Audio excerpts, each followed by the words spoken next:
Hello there, welcome to Nighttime Stories. I hope you've had a wonderful day. Now it's time to unwind. I'm here to help you drift off into a peaceful sleep. Before you get cozy, I'd love for you to like this video and subscribe. It helps bring more bedtime stories your way. Also, let me know in the comments where you're watching from and what time it is for you. Now, take a deep breath, relax, and let's begin. It was just past midnight when the sound started. At first, I thought it was the house settling, like the creaks and groans that come with the old floors and walls. But then the footsteps came again, slow, deliberate, echoing down the hallway outside my bedroom door. I rolled over, adjusting the pillow beneath my head, and tried to ignore it. It's nothing, just the house shifting, I told myself, trying to convince my mind to relax. I pulled the blankets up tighter around me and closed my eyes, but the sound kept going step after step, moving closer, then further away, as if someone were pacing back and forth just outside my door. I felt a tightness in my chest, but I tried to ignore it. There was nothing unusual about the house, nothing to be afraid of. I was alone, yes, but I had been alone plenty of times before. This was just the typical sound of a house at night. But as the footsteps continued, a sense of unease began to creep up my spine. The noise was too deliberate to be random. Whoever or whatever was out there was walking with purpose. I pulled the covers over my head, trying to block out the sound, but it only seemed to grow louder. The noise stopped abruptly. I waited, holding my breath, listening for any sign of movement. The silence in the house felt oppressive now, almost suffocating. I stared at the door, my heartbeat thumping in my chest, willing myself to just drift back to sleep, to not give in to the irrational fear rising in me. But the silence didn't last long. The footsteps started again, this time slower, more deliberate, like they were waiting for something. A cold sweat started to bead on my forehead. I slid out of bed quietly, careful not to make a sound. My bare feet touched the cold wooden floor, and I stood there in the darkness, listening. The footsteps were still there, just outside the door. I moved cautiously toward it, my hand hovering over the door handle. The only sound was the rhythmic thud of my heart in my ears. I waited, straining to hear any other noise, any sign that someone had entered the house, but there was nothing. Only the sound of those slow, deliberate steps, as if the person outside knew exactly what they were doing. With a sharp breath, I flung the door open, my eyes scanning the dark hallway, but there was no one there. Just the empty stretch of wood flooring leading to the stairs and the dim light of the living room in the distance. I flicked on the hallway light and stepped out, my feet tentative as I moved toward the stairs. There was no sign of forced entry. All the windows were locked, and the door had been deadbolted when I last checked. I glanced down the hallway toward the front door, which was still locked and bolted. No sign of anyone. I stood there for a moment, the unease still crawling under my skin. Maybe it was nothing. Maybe it really was the house settling. I made my way back to my room, locked the door behind me, and tried to settle back under the covers. But the thought of the footsteps, how real they had sounded, how deliberate, stayed with me. I tried to push it out of my mind, but the noise came again. Soft at first, almost like a whisper, but then louder, closer. The unmistakable sound of footsteps pacing back and forth. I squeezed my eyes shut, willing it to stop, but it didn't. It continued, moving from one side of the hall to the other, as if whoever was out there was walking in circles around my door, waiting for me to open it. I lay there, paralyzed, the fear growing in the pit of my stomach. It felt too real to ignore, too deliberate. The footsteps stopped again, and this time I didn't wait.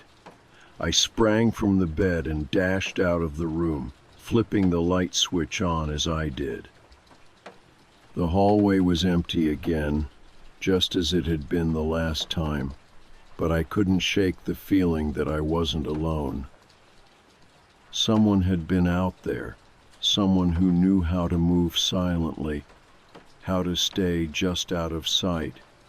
The silence that followed was thick, oppressive. I stood there for a long moment, my breath coming in shallow bursts. I stepped back into my room, feeling the weight of the silence pressing down on me. The fear wasn't just in the sound anymore. It was in the emptiness, the not knowing. That's when I heard it again. This time, the footsteps were accompanied by something else, a soft, almost inaudible murmur, voices, whispering. I couldn't make out the words, but I could hear the tone low and hushed, like a conversation held just outside my door. I stood frozen, my hand gripping the doorknob as the voices grew louder. There was no one in the hallway, there couldn't be, but the sound was unmistakable. The voices weren't in my head. They were out there, in the hallway, just beyond the door. My heart raced. I couldn't hear the words, but I could feel the weight of them, too close, too real. Without thinking, I stepped forward and yanked the door open again, expecting to see something, but there was nothing. The hallway was empty.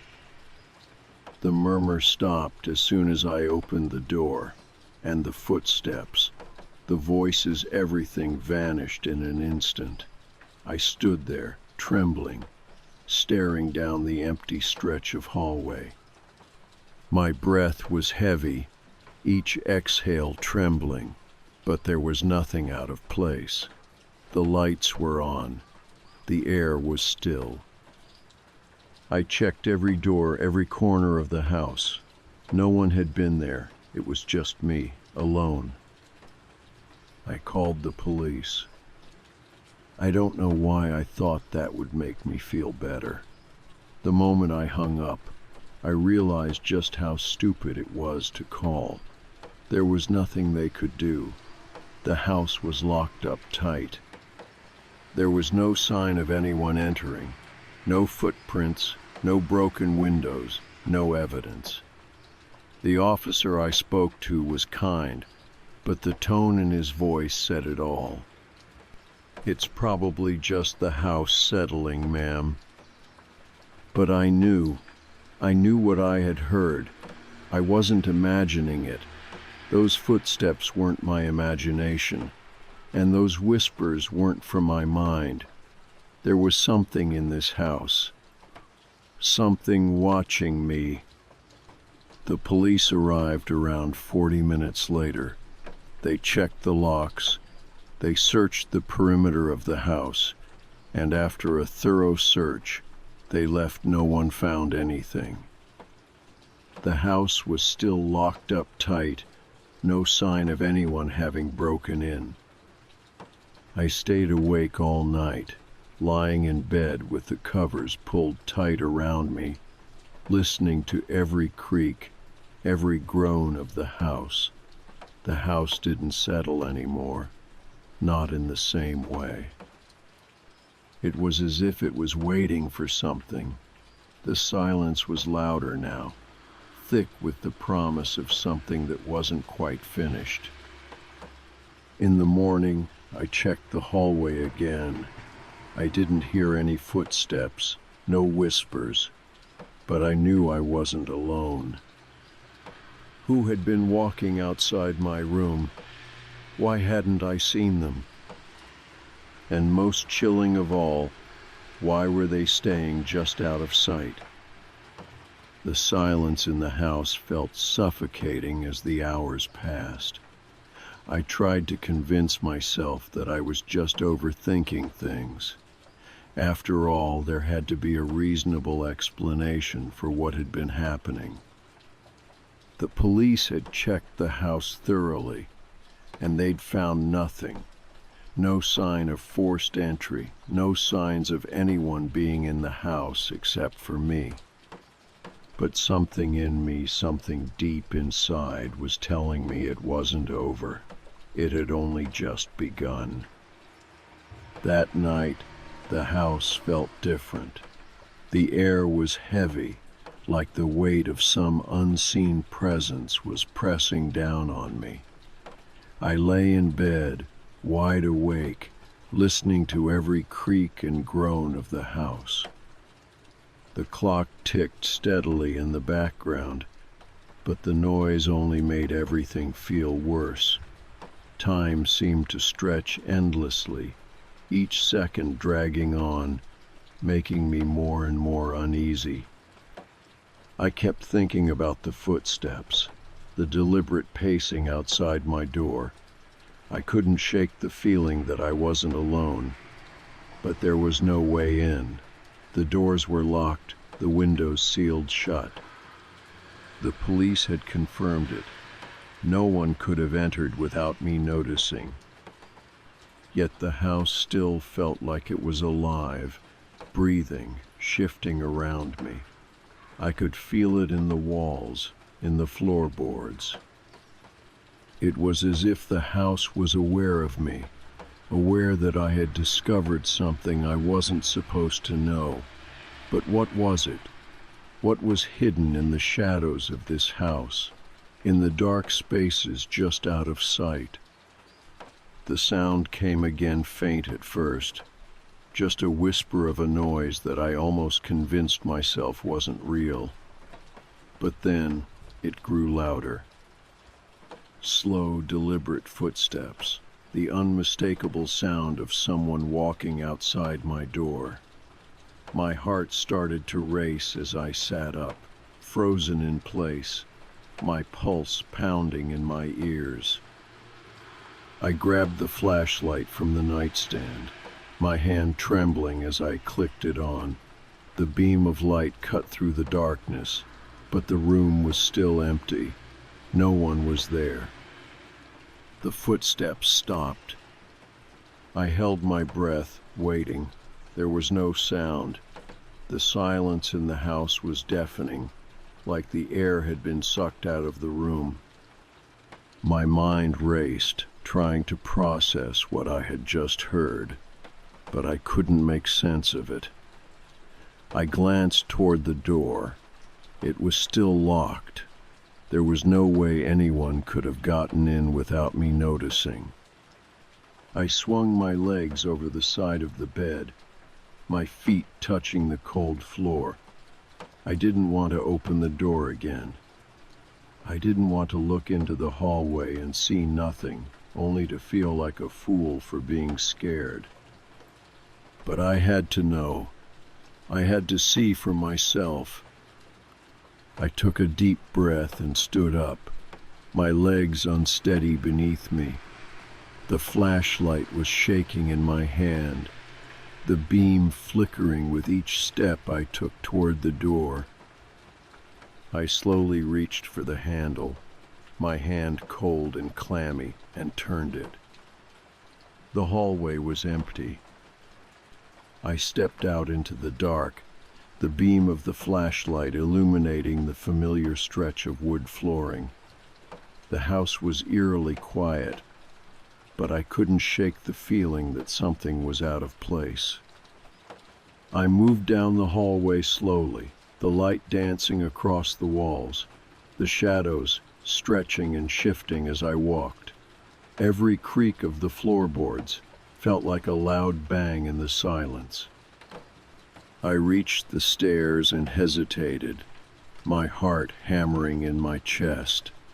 The stairs led down to the main floor, to the living room. I hadn't heard anything from downstairs. But I couldn't ignore the unease gnawing at me. Something wasn't right. I stood there for a moment, listening, waiting for any sign of movement. But there was nothing. The house was still. Then I heard it again, a soft scraping sound coming from above. I froze, the flashlight trembling in my hand as I turned toward the ceiling. It sounded like someone or something was moving across the attic floor. The scraping was faint, like nails dragging across wood, but unmistakable. My breath caught in my throat. I hadn't heard that before. I knew the attic was empty. I'd checked it earlier just to be sure. There was no way anyone could be up there. I turned back toward the stairs, my instincts screaming at me to leave, to run. But my feet wouldn't move. I couldn't explain it, but I needed to find out what was happening. I had to know if I was losing my mind, or if something truly was in the house with me. I made my way toward the attic door, my footsteps muffled by the carpet beneath my feet. The door was at the end of the hallway, tucked away in the corner, almost hidden from view. I reached for the handle, but before I could turn it, I heard a soft, guttural whisper. It was faint, but the words were clear. "Leave." I froze, the blood draining from my face. The voice came from behind me, from the hallway. My pulse thundered in my ears as I spun around, my flashlight shining toward the darkness, but there was no one there. I couldn't breathe. The room felt smaller now, the air thick with something oppressive. My eyes darted from one corner to the next, searching for any sign of movement, any clue that would explain what was happening. But all I saw was the empty hallway. The whisper came again, louder this time. "Leave." I didn't know who or what was speaking to me. I didn't know if it was my mind playing tricks or something far worse, but I couldn't ignore it any longer. I had to get out.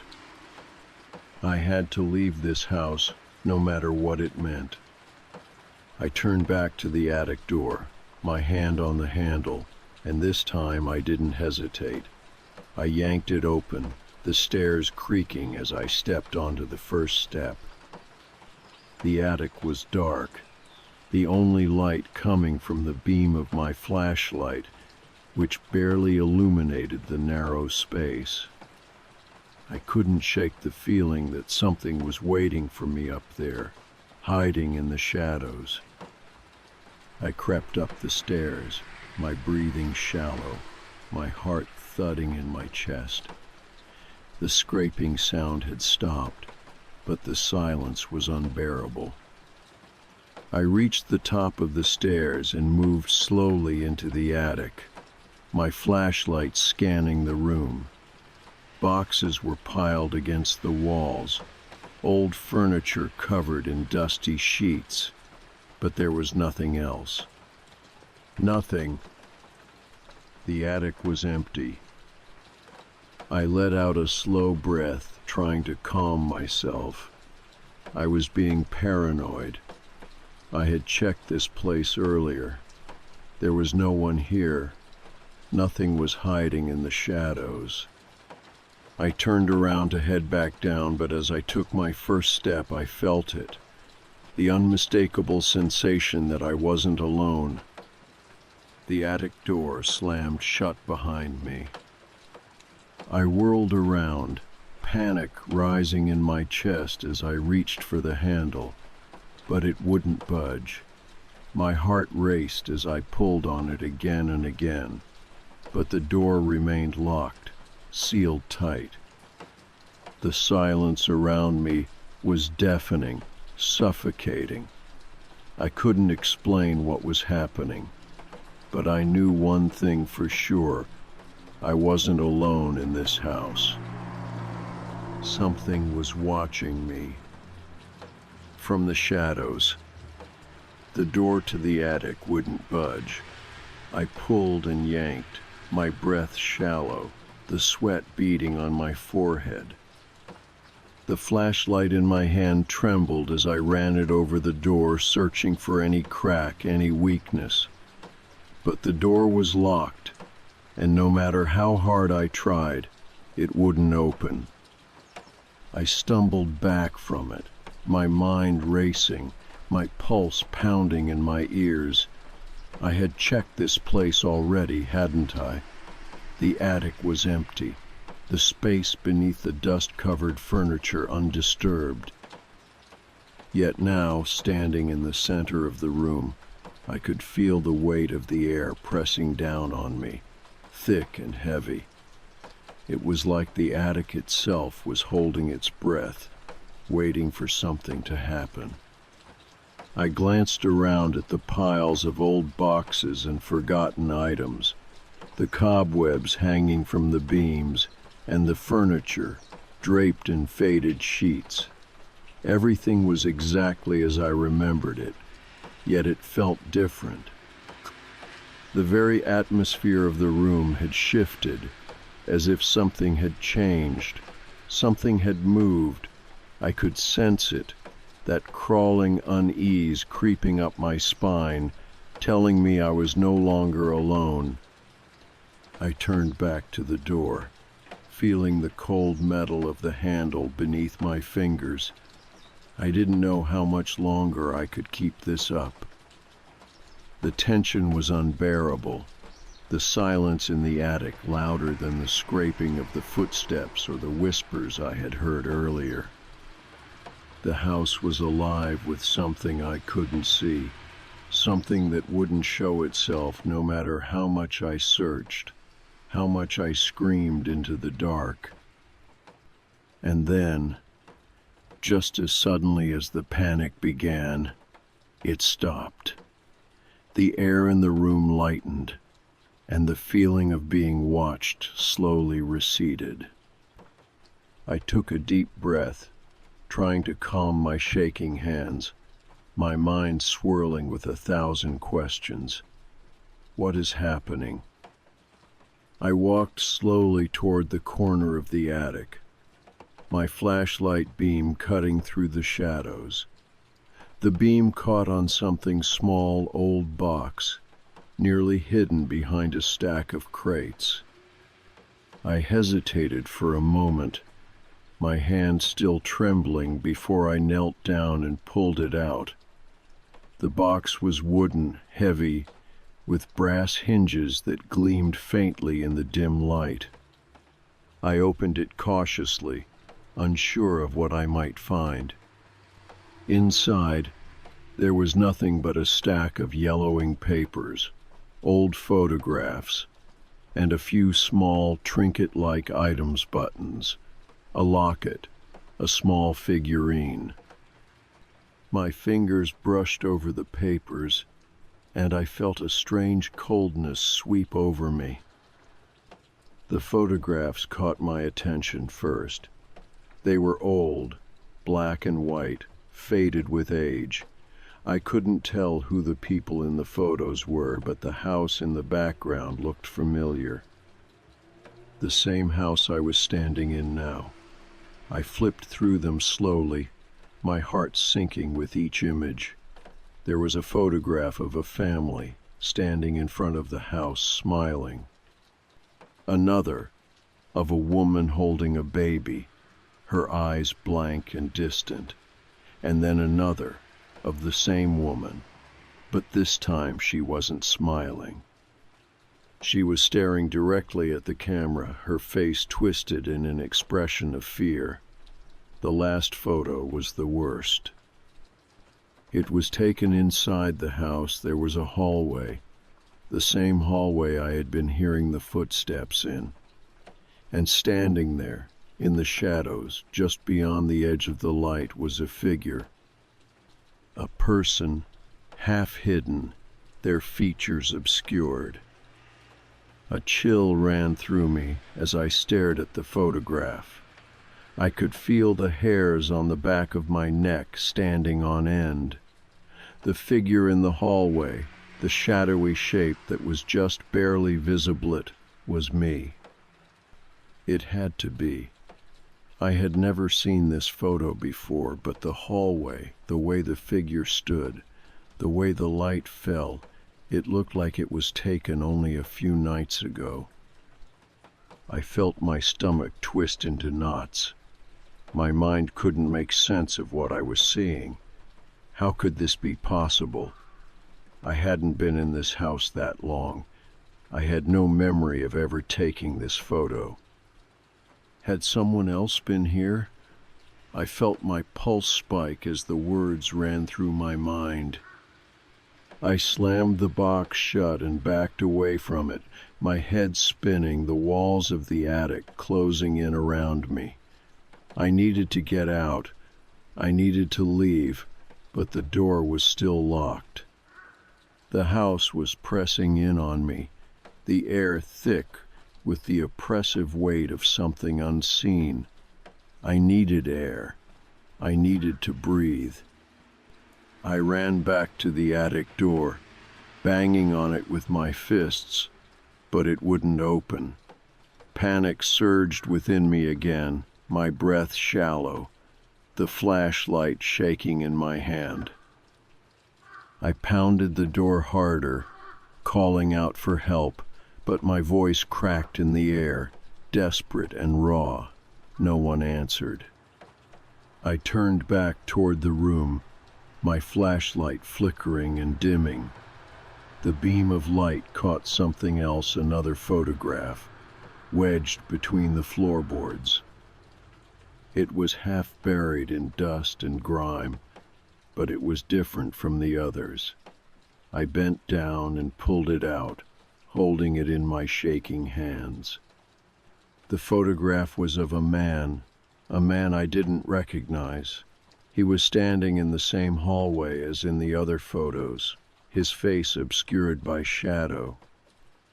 The man in the photo looked like he was watching someone, his eyes following the camera with an intensity that made my skin crawl. There was something about the way he stood, the way his posture was too stiff, too unnatural, that made it clear he was not supposed to be there. I felt my breath catch in my throat. The man in the photo, it was like he had stepped out of the shadows and into the room with me. It was as if the photograph was a portal to something else, something that I didn't want to understand. The light in the attic flickered once more, and then went out. The darkness swallowed me whole. I was alone in the attic, the walls closing in on me, and I could feel the weight of something behind me. Something that didn't belong here, something that had been here long before I ever stepped foot in the house. I turned, my flashlight useless in the dark, my heart pounding, my body frozen in place. I heard it again, the unmistakable sound of footsteps, slow and deliberate, echoing in the dark. But this time they weren't outside my door.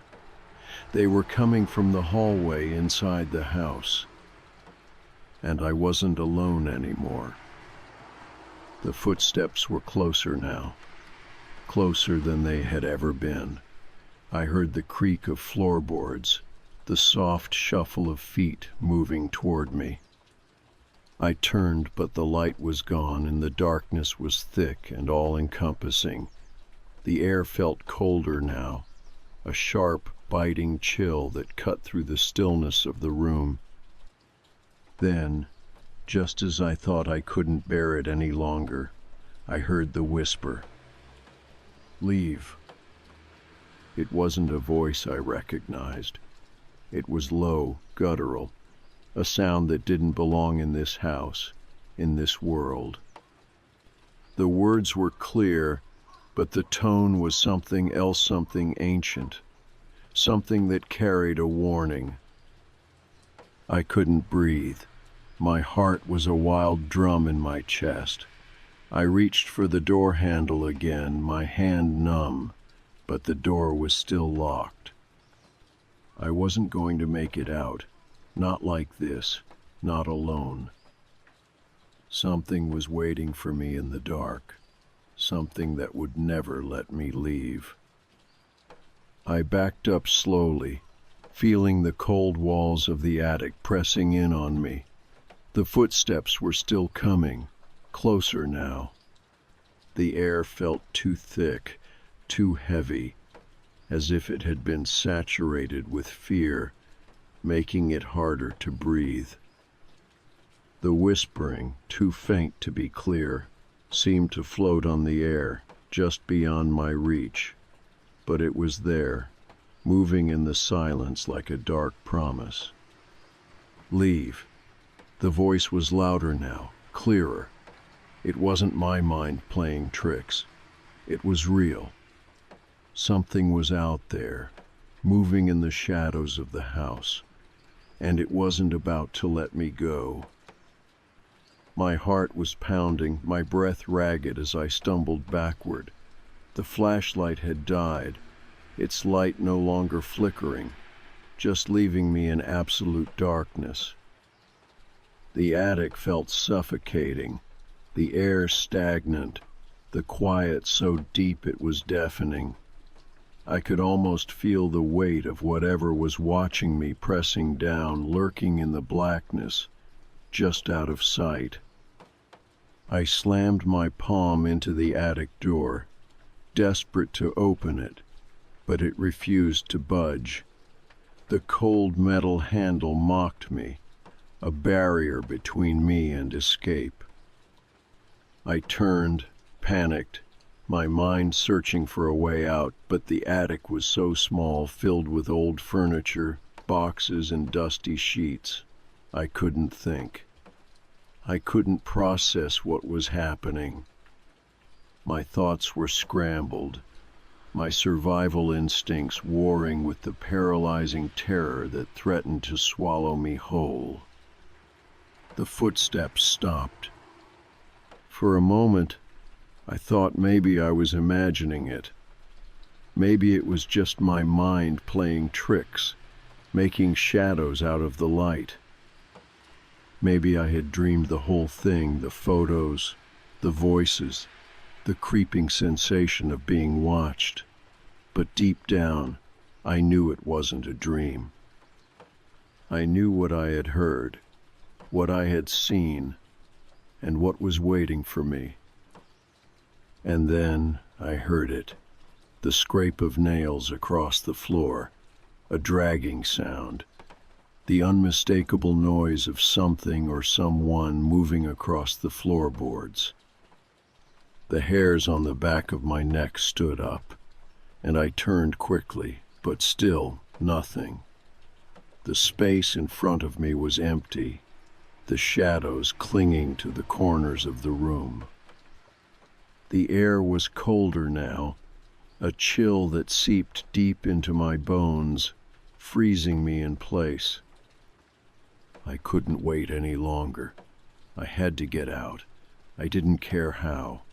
I didn't care if I had to break down the door, throw myself through the window. I had to escape. I ran to the corner of the attic, searching frantically for something, anything, to break the door open. There were crates stacked high, dusty sheets draped over old furniture, but none of it would help me. I needed to get out. I needed to leave. and that's when I saw it. A small window at the far end of the attic. It was barely visible, hidden behind a stack of boxes, but there it was. The glass was cracked, old and brittle, but it would give me a way out. I darted toward it, my heart in my throat. The closer I got, the more I could feel the weight of the house pressing in. I grabbed the edge of the window frame, my fingers numb, and yanked. It didn't budge. I tried again, more forcefully this time, my body trembling, but the window was stuck, the frame sealed shut by years of disuse. The scraping noise came again, louder this time, unmistakable. Something was moving in the dark, something that shouldn't be there. My breath hitched as I spun around, the darkness in the room swallowing me whole. The shadows seemed to stretch, curling around the edges of the attic as though they were alive. I could hear it now, the unmistakable sound of something crawling, dragging itself across the floor, getting closer, coming toward me. I spun around, looking for anything, any way to defend myself, but there was nothing. The attic was bare except for the old furniture and boxes, the dusty remnants of forgotten lives. My pulse raced in my chest, my hands trembling as I turned back to the window. I pulled harder, but it still wouldn't open. I tried to force it again, but the window was stuck, too old and fragile to give way. And then I heard it, the sound that made my blood run cold, a low, guttural laugh, as if something was amused by my desperation. The laugh echoed in the attic, bouncing off the walls, and the floor creaked beneath me. It wasn't my imagination. It wasn't just the house settling. This was real. I grabbed the chair closest to me, swinging it in desperation, crashing it into the window, but the glass wouldn't break. The chair shattered on impact, sending splinters flying, but the window was intact, the glass still whole. Then the footsteps returned. But this time they weren't slow. They were fast, erratic, almost frantic. The floorboards creaked, the sound of heavy footsteps moving in a circle around me. The air was thick now, suffocating, the temperature dropping rapidly. My breath came in ragged gasps as I turned, searching for an escape. The shadows seemed to close in around me, crawling along the walls, dark shapes forming in the corners of my vision. I couldn't tell where they were coming from, but I knew they were there. And they were getting closer. I felt a cold hand on my shoulder. I screamed, spinning around, but there was nothing there. My heart was hammering in my chest, my body frozen in fear. My mind raced, but it couldn't keep up with the terror that had taken over. Someone was here with me. I could feel it. I could feel them watching me, moving in the dark, just beyond my reach. I slammed my hand against the window frame, the panic rising, my chest tightening with each breath. The window was still sealed shut. I couldn't get out. I couldn't escape. And then, as if on cue, the whispers began. They started faintly, like a breath, a murmur in the dark. But soon, the voices grew louder, more insistent, the words unintelligible, overlapping each other in a chorus of hushed tones. I could feel the air around me shift, feel the coldness settle into my bones as the voices grew louder, closer. Leave. The word was clear now, carried on the air, whispered in my ear, in my mind, in every inch of the space around me. It wasn't just a voice anymore. It was everywhere. It was inside me. I turned toward the doorway, my eyes searching for any sign of an escape, but there was nothing. The hallway was empty.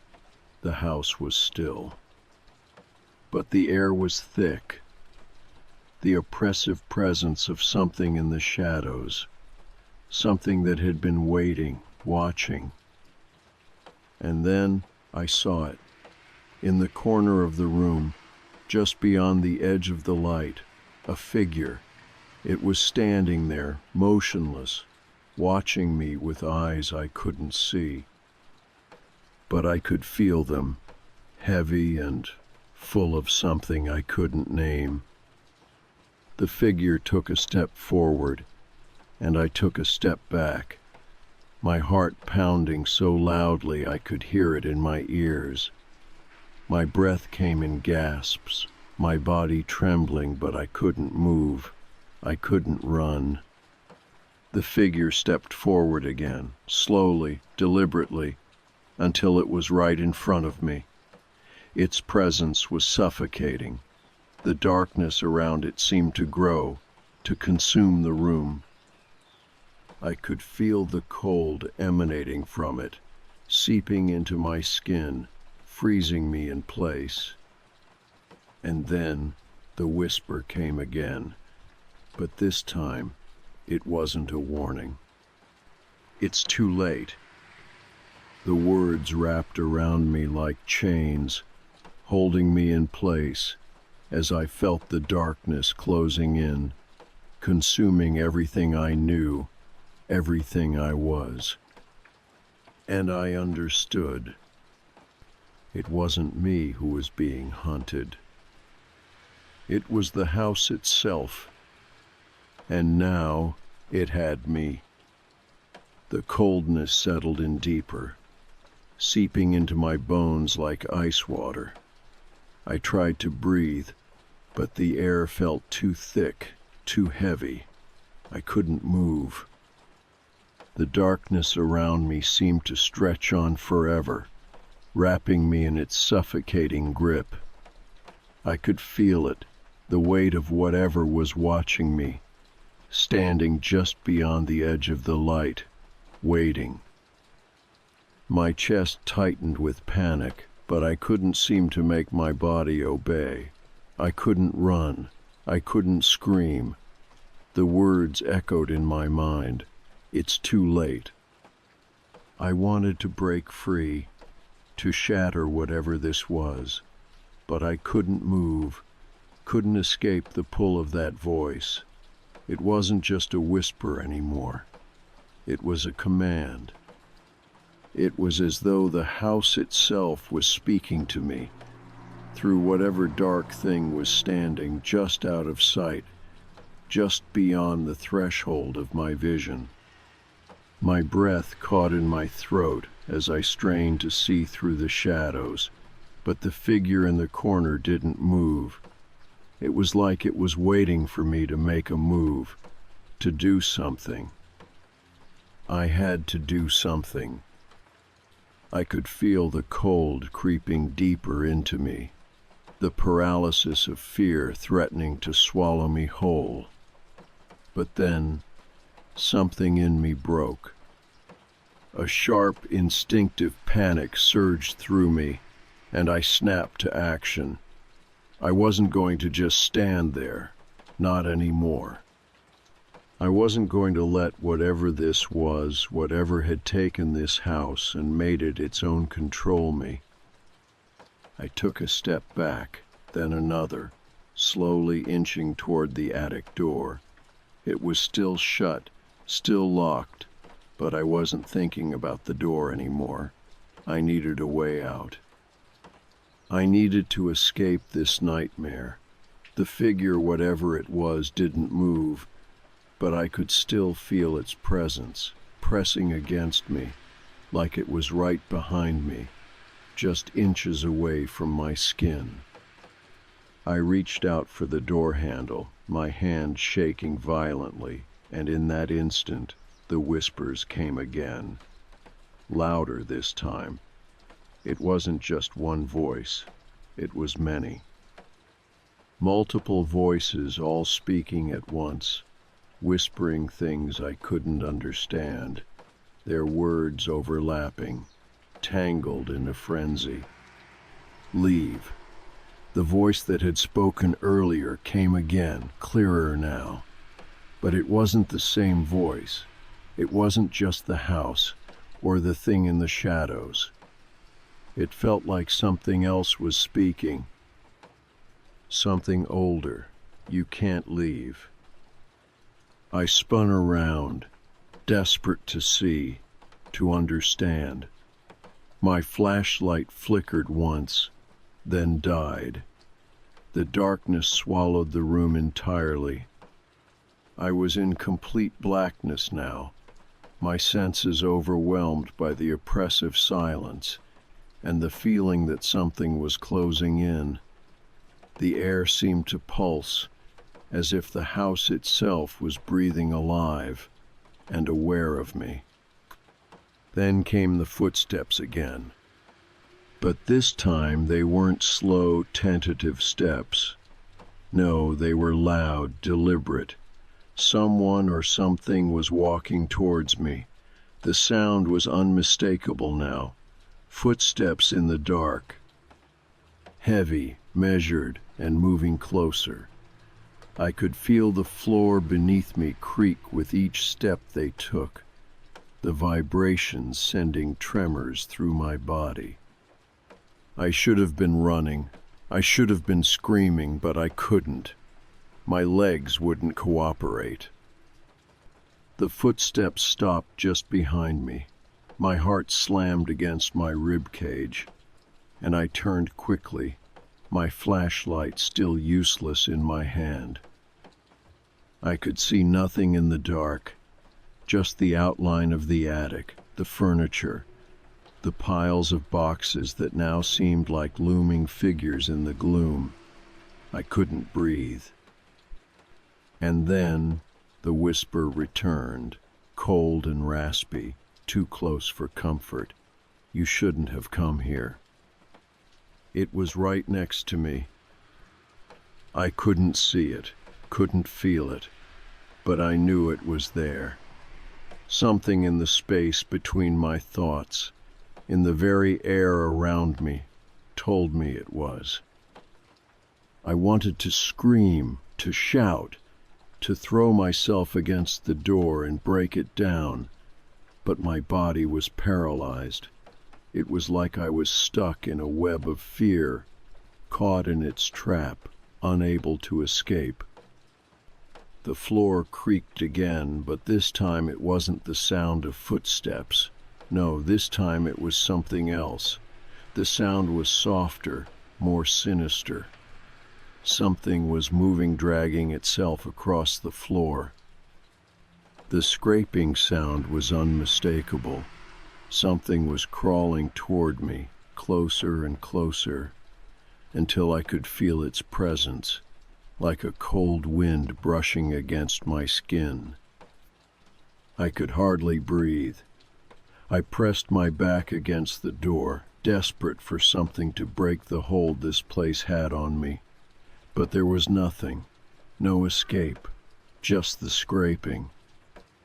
And then the sound stopped. Silence.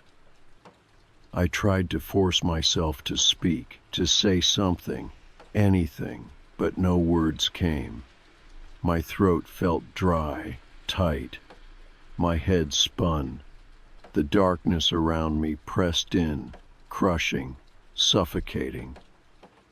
I felt the weight of it. I knew it was waiting for me, but I had no idea what it wanted, no idea why it was so determined to keep me here in this house, why I couldn't leave. And then, from the darkness, a voice came again, clear and distinct. "You'll never leave." I snapped toward it, my heart hammering in my chest. This time, I could almost feel the voice pressing into my mind. It wasn't just spoken aloud. It was inside me now, tangled with my thoughts, running through my veins, pulsing in time with my blood. It wasn't just a voice, it was a presence, a consciousness. Something ancient and powerful, something that had been here long before I stepped foot in this house. I staggered forward, reaching for the door, my hand fumbling at the handle, but it still wouldn't open. I was trapped. I was trapped inside this house with whatever had been hiding here, waiting for me. The whispering came again, and this time it wasn't just in my ears. It was in my mind, my very thoughts twisted, tangled in a nightmare. The voices were growing louder, more frantic. I couldn't escape it. I couldn't make it stop. "Leave, leave, leave." The words repeated over and over in a relentless, maddening loop, until my head felt like it was going to explode. I collapsed to the floor, my hands pressed against my ears, but the words still came, still clawing at my thoughts, still pulling me under. My vision blurred as I tried to block it out, but it was useless. I was drowning in their voices, suffocating under the weight of their presence. And then, just as suddenly as it had begun, the voices stopped. The house fell silent. I opened my eyes slowly, my chest heaving, my heart racing. The darkness still surrounded me, but something had changed. The air felt different now, lighter. The suffocating presence had lifted, leaving behind an oppressive stillness. I could feel the weight of it lifting from my chest, though the fear remained tingling at the edges of my thoughts, clawing at my sanity. I didn't understand what had just happened, but I knew that whatever had been in this house wasn't finished. It was just waiting for me to slip up, waiting for me to make one more mistake. I stood up slowly, my legs weak beneath me, and made my way toward the door again. This time, when I reached for the handle, it turned. It wasn't locked anymore. I stepped into the hallway, my heart pounding in my chest. The house was still, too still, but there was something different about it now, something alive. And I knew that I wasn't the only one still here. Something else was watching. Something had been waiting all this time. I stepped into the hallway, the silence wrapping around me like a cold blanket. My mind was still reeling, trying to process everything that had happened in the past few hours. But I couldn't shake the overwhelming sense that whatever had been waiting in this house wasn't finished with me. The heavy feeling of being watched, the whispers that had followed me, the footsteps that never quite made sense at all felt too real, too deliberate. I couldn't trust anything anymore. Nothing in this house felt safe. Nothing felt right.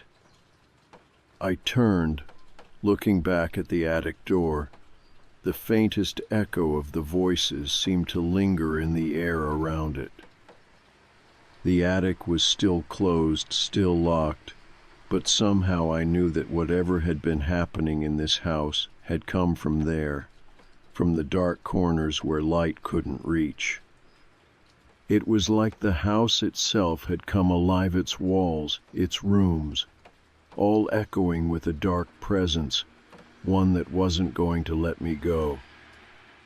My eyes drifted to the front door at the end of the hallway, the door I had locked, bolted shut earlier. I hadn't heard anything since the voices had stopped, but something in me told me it was too quiet now. The kind of quiet that preceded something worse. I moved toward the door slowly, cautiously, my heart racing. Every step felt like I was walking through quicksand, too slow, too heavy. The floor creaked beneath me, and my pulse shot up with each sound. I reached for the door handle, my fingers trembling as they wrapped around it. The door opened easily, with barely a sound. My heart skipped a beat as I stepped outside, my eyes scanning the yard. The night air was cold, crisp, almost biting against my skin. The shadows of the trees stretched long under the faint glow of the streetlight, but there was no sign of movement. No one out there. Nothing. I stood there for a moment, trying to gather myself. I had to leave. I knew it. The house had tried to hold me, tried to trap me with its whispers, its darkness, but I couldn't let it. Not anymore. I took a deep breath, stepped out of the doorway, and turned toward the street. But as I started to walk away, a sound stopped me dead in my tracks, a faint scrape of metal against metal. My head whipped around, my stomach sinking as I realized the front door had shut. I hadn't touched it. I froze, my breath catching in my throat. The door had been open when I stepped out. I knew it. I'd heard it click open, but now it was closed, quiet, still. I stepped toward it, moving cautiously, my mind racing. Had I imagined it? But as I reached for the handle, the hairs on the back of my neck stood on end. The door was locked again, just like it had been before. I reached for my phone, my hands trembling as I dialed the number for the police once more. They had already been here, already checked the house, but it didn't matter. Something was still in there. Something I couldn't see, something that was keeping me from leaving. The phone rang and rang, but there was no answer. I didn't have time to waste.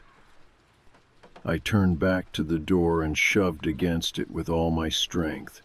It didn't budge. I slammed into it again, this time with more force, but the door held firm.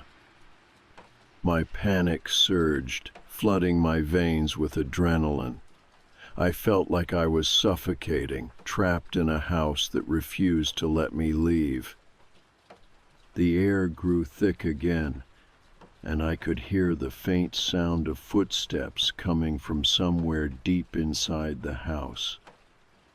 They were coming closer, step by slow, deliberate step. I pushed harder against the door, but it wouldn't move. The steps were getting closer now, closer to the front, to where I stood. I could almost hear the scrape of shoes on the floor, soft and measured. I backed away slowly, my breath coming in ragged gasps. The footsteps stopped just behind me. I spun around, my flashlight flickering as I aimed it down the hallway. But there was no one there. I could feel it, though. That cold presence, that suffocating pressure in the air, pressing down on me like a weight. I turned back to the door, desperation rising in me. The door was still locked. I didn't know what to do anymore. I had tried to escape. I had tried to run, but every time I thought I was free, the house pulled me back. I was trapped here, in a place that wasn't just a house. It was something else, something alive. I stepped back again, my mind racing. The footsteps were still there, and then I heard it. A whisper, just behind me. "You shouldn't have opened the door." I spun around again, the flashlight beam cutting through the dark hallway. Nothing. There was no one there. The house was empty, but I couldn't shake the feeling that I wasn't alone. That thing, whatever it was, had been following me, had been in this house far longer than I had, and now it was right here, in the room with me. I turned back to the door, my heart pounding in my chest. This wasn't real. I couldn't let it control me.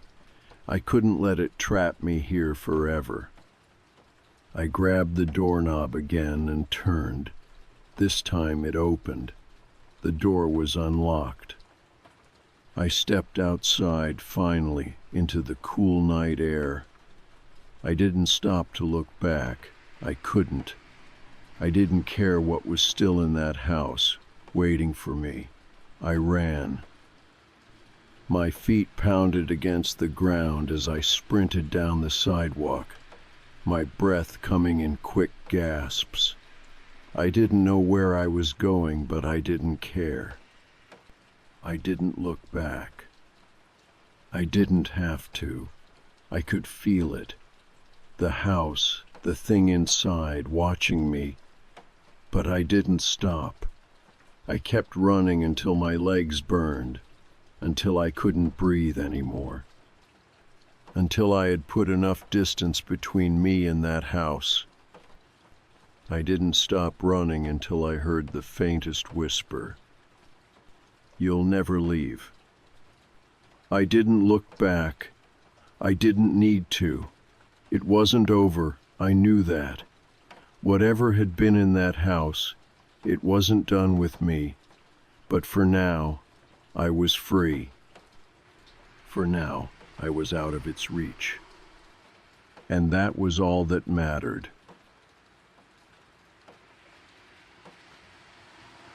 I've always felt at home in the wilderness.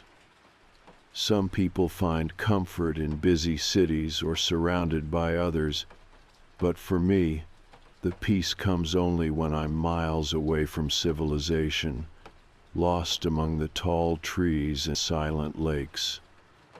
I've spent countless weekends camping alone, never once feeling unsafe, but after what happened last month, I'll never see the forest the same way again.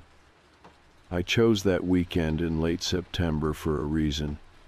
The days were warm, but the nights were just beginning to chill, and the leaves had started to show hints of orange and gold. It was perfect camping weather. I'd spent weeks researching secluded areas in the Allegheny National Forest, trying to find a place where I wouldn't see another soul for miles. Finally, I stumbled on a location deep inside the northern boundary of the park, well away from any trails or popular campsites. It was exactly what I was looking for. Packing carefully, I filled my backpack with everything I'd need for 3 days alone. I had food, water, my trusty knife, a small first aid kit, and a good tent. Before leaving, I checked and rechecked my gear, making sure everything was in place. The last thing I packed was my favorite flashlight, one powerful enough to light up the darkest corners of the forest. The drive up was uneventful, a 2-hour journey that turned into 3 when the roads narrowed into dirt tracks, winding up into remote hills. Eventually, I parked at a secluded pull-off, far from the main roads. After shouldering my pack and double-checking my GPS coordinates, I began the long hike into the heart of the forest. The silence was immediate and comforting. Trees towered over me, forming a canopy that filtered sunlight into scattered patches on the forest floor. The air smelled fresh, heavy with the earthy aroma of fallen leaves. It felt good to be alone. It took about 4 hours to reach the spot I'd marked on my map. It was nestled in a clearing near a shallow stream surrounded by dense clusters of trees. After pitching my tent, I gathered some wood for a campfire, working steadily until dusk started to fall. As the sky darkened, I built a fire and sat close to it, eating a simple dinner of dried jerky and granola bars. The fire crackled softly, sending sparks drifting upward, mingling with stars beginning to twinkle in the darkening sky. It was peaceful, perfect even, the exact solitude I'd sought. At first I didn't notice the noise. It was subtle, like the rustling of leaves or the creaking of branches, typical sounds of the forest at night. But soon it became clearer, more persistent a voice, faint but distinctly human. "Help me, please," it called softly from somewhere in the darkness. I sat up straight, immediately alert. I strained to hear, convinced I was mistaken. There shouldn't be anyone else out here, not for miles. I listened again, barely breathing. "Please help," it came again, clearer now, the voice filled with desperation. Quickly, I grabbed my flashlight and stood up, my heart pounding in my chest. The voice sounded like a woman's, frightened and pleading. My first instinct was that someone was lost or injured, possibly another hiker who'd strayed far off course. Without a second thought, I called back loudly, "Hold on, I'm coming, where are you?" There was a brief silence before the voice answered, "I'm here, over here." I moved towards the sound, stepping carefully away from the warmth and safety of my fire. With each step into the darkness, my flashlight beam cutting through the trees, I expected to see a figure emerge, someone injured or scared. But the woods remained empty, eerily silent, except for the soft crackling of leaves beneath my boots. "Where are you?" I called again, my voice echoing through the trees. "Over here," the voice repeated, but this time it sounded further away. "Please hurry." A chill ran through my body as I pushed forward faster, scrambling over roots and branches, desperate to find the source. My flashlight beam danced wildly in front of me, illuminating nothing but endless rows of trees. I ran several hundred yards before stopping to listen again. Silence filled the air. "Hello?" I shouted. "Are you there?" For a long moment, there was no reply, only the whisper of leaves shifting in a faint breeze. Then suddenly, from deeper within the darkness, came the same voice again, softer now but unmistakably clear. "You're almost here, please help." Confusion mixed with anxiety as I moved forward, deeper into the forest than I'd ever intended. I glanced behind me, realizing with a sinking feeling that I could no longer see the glow of my campfire. My heart rate accelerated. I'd been trained to keep track of landmarks, but I'd been so focused on the voice that I'd forgotten basic safety. My camp, my gear, my GPS, All of it was behind me now, lost somewhere in the darkness. Frustrated and anxious, I shouted again, "Where are you? I can't see you." No immediate response came this time. Instead, silence returned with a suffocating intensity. Panic tightened my throat as I spun in a circle, shining my flashlight frantically in all directions. Trees loomed all around, identical in every direction. I realized, with terrifying clarity, that I'd lost my bearings completely. "Hello?" I called again, voice shaking slightly now. "Say something." Finally, from somewhere deeper still, the voice responded, no longer pleading but calm, almost soothing. "Come closer," it beckoned gently. "Just a bit further." Something felt very wrong now.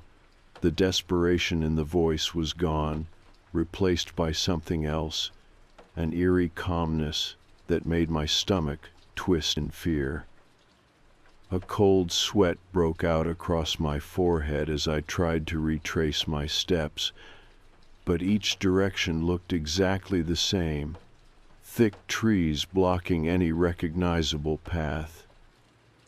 I stood still, breathing rapidly, trying desperately to orient myself. The voice spoke again, quieter, almost a whisper. "Don't stop now. You're nearly here."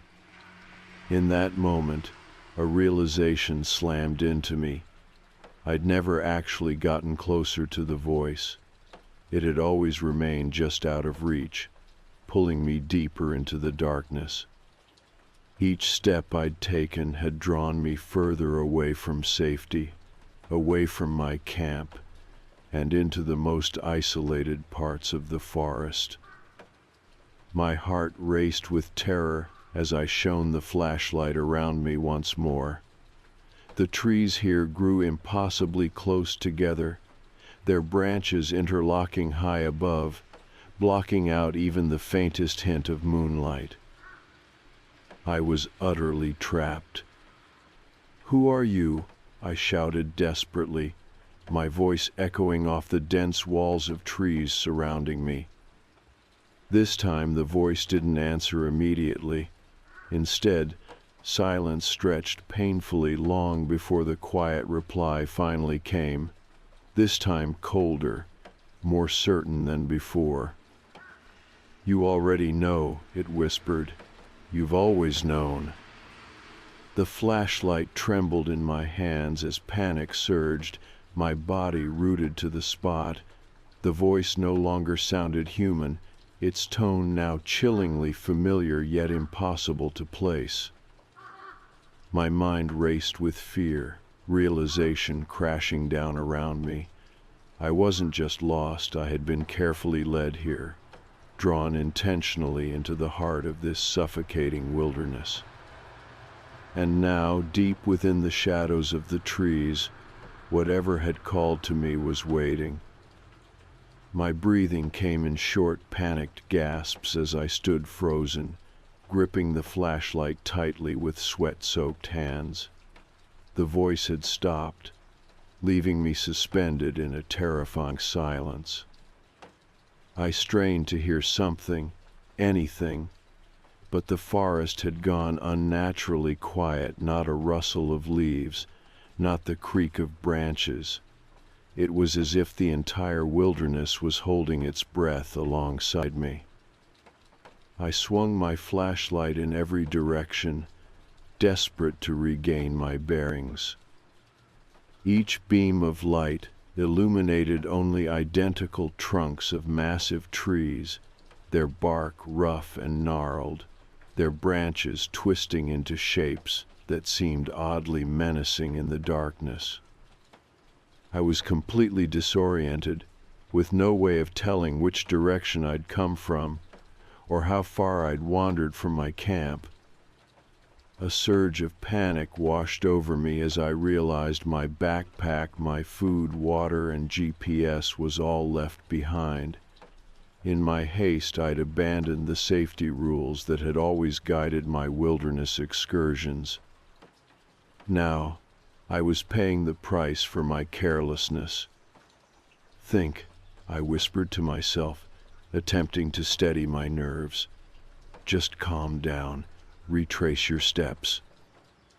I tried moving slowly, deliberately, scanning the ground with the flashlight for signs of my earlier path. But the forest floor offered no clues, just layers of fallen leaves and scattered pine needles. Each direction I turned felt identical, every path equally uncertain. A wave of dizziness gripped me as panic threatened to overtake my rational mind. Then, abruptly, the voice returned, whispering softly from the darkness just beyond the beam of my flashlight. "You shouldn't have stopped," it said quietly. Its tone had shifted again, no longer pleading or soothing, but now slightly mocking. "You're not safe here." "Who are you?" I shouted desperately, turning toward the voice, though seeing nothing. "What do you want from me?" My question hung unanswered in the stillness. A moment passed before the voice responded, this time sounding further away, almost playful in its evasiveness. "You're running out of time." Anger briefly replaced my fear. "Enough!" I yelled, trying to sound braver than I felt. "Stop messing with me!" My shout echoed through the trees, eventually fading into silence. There was no reply.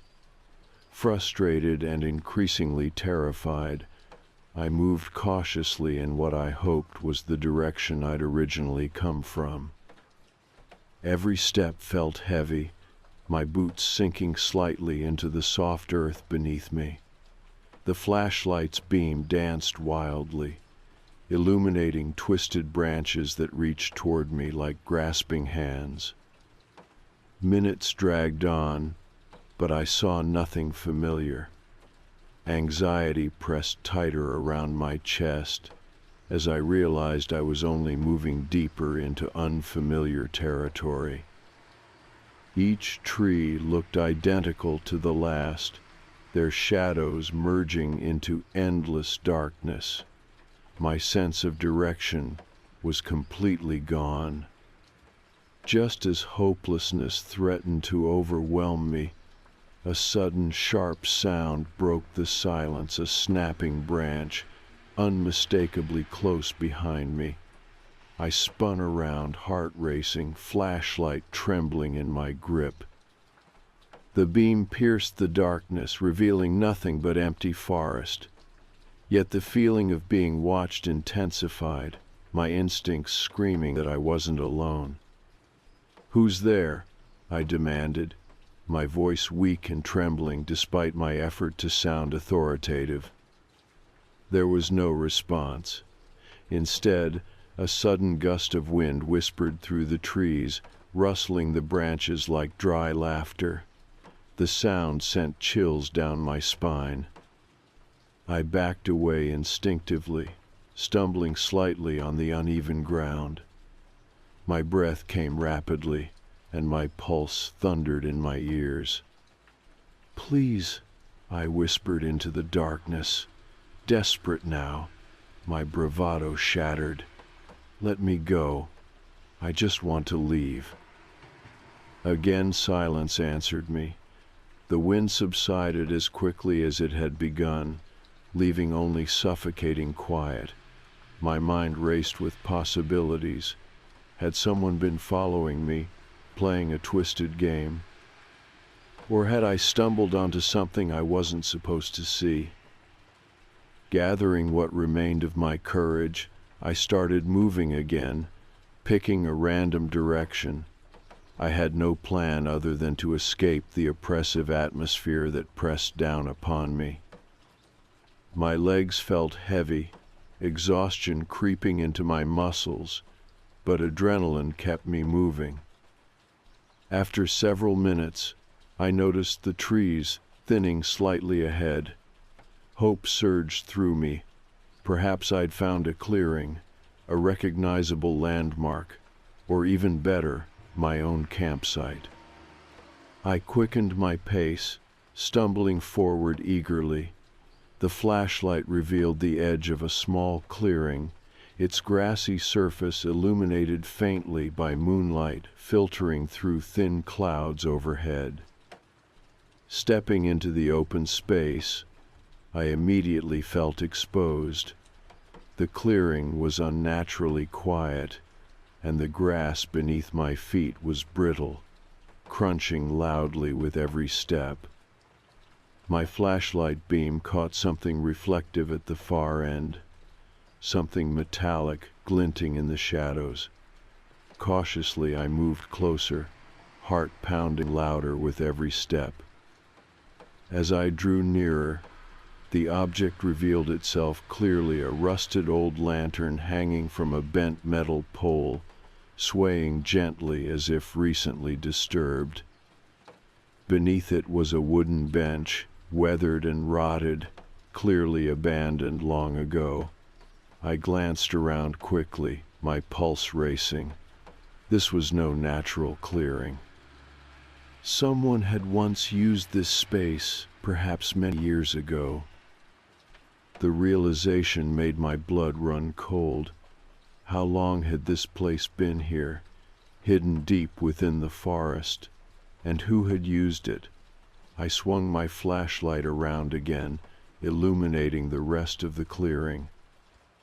At the far end, barely visible through the trees, stood an old, dilapidated structure, a small cabin, its wooden walls blackened by age and decay. I hesitated, frozen in place by conflicting emotions. Instinct screamed at me to turn around, to run back into the forest, away from whatever waited inside. But the rational part of me argued differently. A structure meant shelter, maybe even a map, supplies, or some clue that could lead me back to safety. Taking a shaky breath, I approached the cabin carefully. Each step was deliberate, slow, the flashlight beam steadying as my resolve hardened. Reaching the porch, I tested the wood carefully. It creaked under my weight, but held firm. The door hung loosely from rusted hinges, slightly ajar, revealing nothing but darkness within. Swallowing hard, I pushed the door open wider, shining the flashlight inside. The beam illuminated a dusty, bare interior. An ancient bed frame stood in the corner, springs rusted and broken. Beside it, a wooden table leaned precariously, scattered with yellowed papers and empty bottles. But it was the far wall that caught my attention. A large, crudely drawn map pinned against splintered wood, faded but clearly depicting surrounding landmarks, trails, and even my current location. Relief surged through me momentarily. Maybe I'd found a way out. Maybe this nightmare could finally end. I stepped closer, studying the map intently, memorizing paths, trails, and markers. And then I heard it. The door behind me creaked slowly shut, sealing me inside the darkness. My flashlight flickered once, twice, then went out completely, plunging me into absolute blackness. Panic surged through my chest as I fumbled desperately with the flashlight, slapping it against my palm in frustration. It remained dead, leaving me blind and trapped. From somewhere in the darkness of the cabin, the voice spoke once more, now close, impossibly close, whispering gently, "Welcome home." My entire body went cold at the sound of those whispered words. I froze completely, heart thundering in my ears, trapped in absolute darkness. My hands trembled violently as I continued to frantically tap the flashlight, desperate to bring it back to life. Nothing happened. The blackness pressed in around me, a thick, suffocating weight, and for a moment I felt like I couldn't breathe. "Who's there?" I called out, my voice cracking with panic. I hated how vulnerable I sounded, how utterly helpless. "Please, just let me go." There was no answer, only the faint creaking of the old cabin around me, wood settling as if alive and responding to my fear. I stretched out my arms, moving carefully in the direction I remembered the door to be, my steps cautious and slow. The silence felt oppressive, waiting, as if the cabin itself was holding its breath. Reaching the door, I grasped the handle firmly, pulling it with all my strength, but it refused to budge. It wasn't just closed, it felt locked or stuck. My panic intensified as I tugged desperately, rattling the door in its frame. "Open!" I shouted, feeling hysteria rising in my chest. "Come on, open!" Nothing. The door remained solidly shut, mocking my attempts to escape. I slammed my fists against the wood, frustration and terror combining into a raw animalistic rage. Each strike echoed through the empty cabin, filling my ears until my hands ached. Eventually, exhausted and trembling, I slumped against the door, breathing raggedly. Tears of frustration burned my eyes, mixing with the sweat and dirt streaking my face. What had I gotten myself into? How had a simple camping trip turned into a nightmare so quickly? The silence inside the cabin stretched endlessly. Minutes passed like hours. Slowly, as my breathing steadied, I forced myself to think rationally. There had to be another way out. Old cabins usually had windows, exits, something. I just needed to stay calm and find it. Standing carefully, I felt my way along the wall, fingers tracing splintered wood, searching for anything, a window frame, another door, even a weak spot in the rotting walls. My eyes strained against the darkness, desperate for even the faintest hint of light. My hand brushed against something rough and textured, and I paused, feeling carefully. It was the old map I'd seen moments earlier, still pinned tightly to the wall. My thoughts raced. If the map was accurate, maybe I could memorize enough of it to find my way back once I got outside. As I ran my fingers along the surface, I realized it was torn at the bottom corner, a piece missing. Something else was pinned beneath it, a scrap of paper, brittle and faded. Carefully, I peeled the paper free, holding it tightly in my shaking hands. Unable to see it clearly, I felt the edges, my fingertips tracing deep, deliberate grooves in the paper. It felt like handwriting. Without light, it was impossible to decipher, but I carefully folded it into my pocket, determined to examine it once I escaped. As I continued along the wall, my fingertips finally brushed over the splintered edges of a window frame. Relief flooded through me, only to quickly fade as I realized the window was boarded tightly from the outside. Nails jutted inward, sharp and rusted, barring any hope of escape. My frustration bubbled up again. This wasn't accidental. Someone had deliberately sealed the cabin. Was it to keep others out, or something inside? I didn't want to think about either possibility. Suddenly, a faint rustling sound came from somewhere deeper inside the cabin. My breath caught sharply as I turned toward the noise, every muscle tense. It sounded like movement, cautious footsteps, shifting gently across the creaking floorboards. Someone else was inside with me. "Who's there?" I demanded sharply, trying to sound braver than I felt. "Show yourself."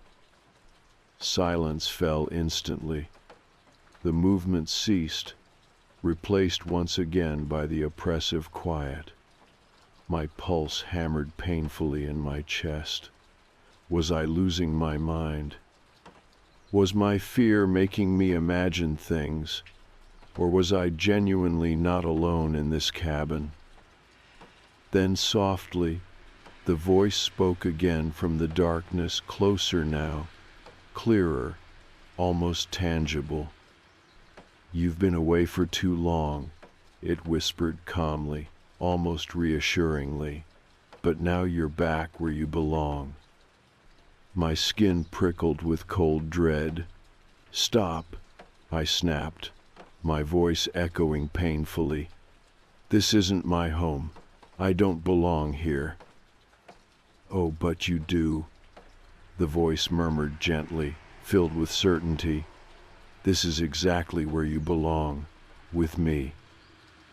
I shook my head frantically in the darkness, a futile gesture. "Who are you?" I whispered weakly, terror stealing the strength from my voice. The silence stretched again, long and agonizing, until the voice finally replied quietly, almost sadly, "Don't you remember?"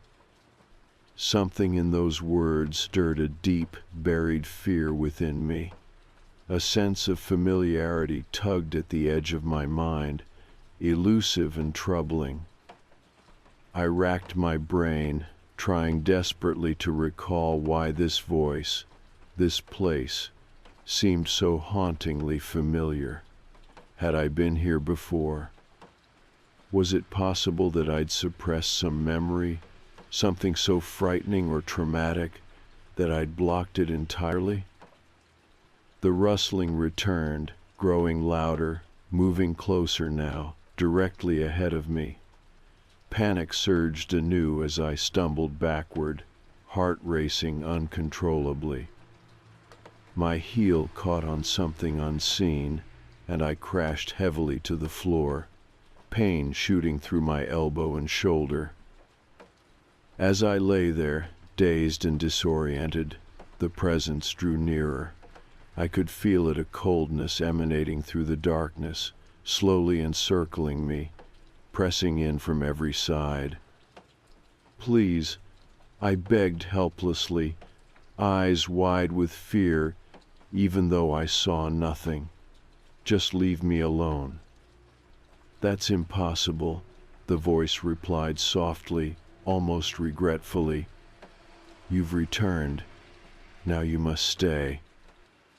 The temperature inside the cabin seemed to plummet suddenly, my breath coming out in misty clouds. Shivering violently, I curled into myself, unable to move or speak. The floor beneath me felt icy, as though the very earth had turned against me. My eyes strained against the darkness, desperate for even a hint of movement or shape, but nothing appeared. I don't know how long I lay there, paralyzed by fear and cold. Minutes, hours, I lost all sense of time. Gradually, exhaustion claimed me, pulling me into a restless, dream-filled sleep. Visions filled my mind, fragments of memories and dreams merging into a chaotic tapestry.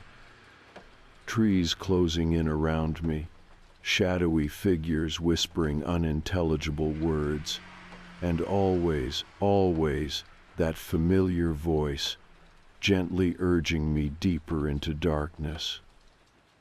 When I awoke with a start, my body aching and cold. Faint daylight seeped through gaps in the boarded window. The cabin appeared empty, quiet. Slowly, painfully, I pulled myself up from the floor, every muscle stiff and protesting. In the faint morning light, I could finally see clearly. The cabin was filthy and decaying, furniture broken, mold covering the walls. But my attention returned immediately to the paper I'd tucked away earlier. My hands trembled as I retrieved it from my pocket, unfolding it carefully. In faded handwriting, scrawled shakily across the page, I read the words that stole the breath from my lungs. You can't leave. You never could. None of us can. My heart sank, dread washing over me in waves. Whatever had brought me here, whatever that voice truly was, it wasn't finished with me. This cabin, this forest, held secrets darker than I'd ever imagined. And now, with chilling certainty, I realized escape might not just be difficult, it might be impossible. Sunlight crept slowly into the cabin, filtering through cracks between weathered boards and casting dim patterns on the warped wooden floor. Even in daylight, the small room felt oppressive and bleak. The paper trembled in my fingers. The handwritten words etched into my memory, repeating endlessly in my head. You can't leave. You never could. None of us can. I forced myself upright, every movement sluggish and painful, muscles protesting after the cold night spent curled up on the unforgiving floor. My clothes were damp and dirty, clinging to my skin uncomfortably. I rubbed my stiff neck, trying to shake the persistent sense of dread. Daylight should have offered reassurance, but it only highlighted the decaying walls, splintered furniture, and boarded windows, a prison rather than a refuge.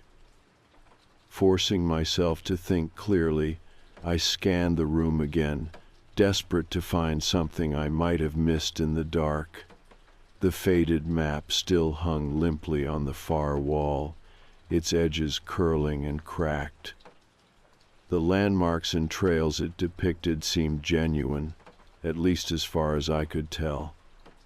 If I could just orient myself, perhaps I could find my way back to my campsite and escape this nightmare. Stepping cautiously to the map, I studied it carefully in the dim daylight. Markings showed old trails, rivers, and topographical lines of elevation. At the center, a small circle indicated what had to be the cabin I was currently trapped in. From here, a faint line ran northwest, leading eventually to a broader path that appeared to loop back toward the area I'd originally camped. Hope stirred briefly. If I could somehow escape this cabin and keep moving northwest, I had a chance. I committed the direction and markers to memory, feeling determination replace fear. I couldn't let myself believe the ominous message scribbled on that old note. I had to believe there was a way out. With newfound resolve, I approached the boarded window again, examining it carefully in the daylight. Thick planks of wood were nailed securely across the frame, but years of exposure had weakened the structure. I tugged experimentally on one of the boards, feeling a slight give. Encouraged, I searched the cabin for something to pry with. In a corner near the broken bed frame, I discovered a rusty fireplace poker half hidden beneath scattered debris. Taking a deep breath, I wedged the poker beneath the weakest plank, leveraging my weight against it. Wood creaked and groaned in protest, splinters flying as I strained against the nails holding it in place. Sweat poured down my forehead as adrenaline and desperation fueled my efforts. Finally, after several exhausting attempts, the plank broke free, clattering loudly to the floor. Fresh air rushed into the cabin, carrying the familiar earthy scent of the forest. Relief surged through me as I breathed deeply. Without hesitation, I attacked the remaining boards, using every ounce of strength left in my body. One by one, they gave way until the window was clear enough to climb through. I paused for just a moment, gathering myself before pulling myself up and squeezing through the narrow opening. Dropping onto the soft, moss-covered ground outside felt like stepping into freedom itself. I stumbled forward, lungs filling gratefully with cool morning air. The forest around me seemed quiet and serene in the daylight, offering no hint of last night's terror. Quickly, I oriented myself, remembering the direction from the map northwest.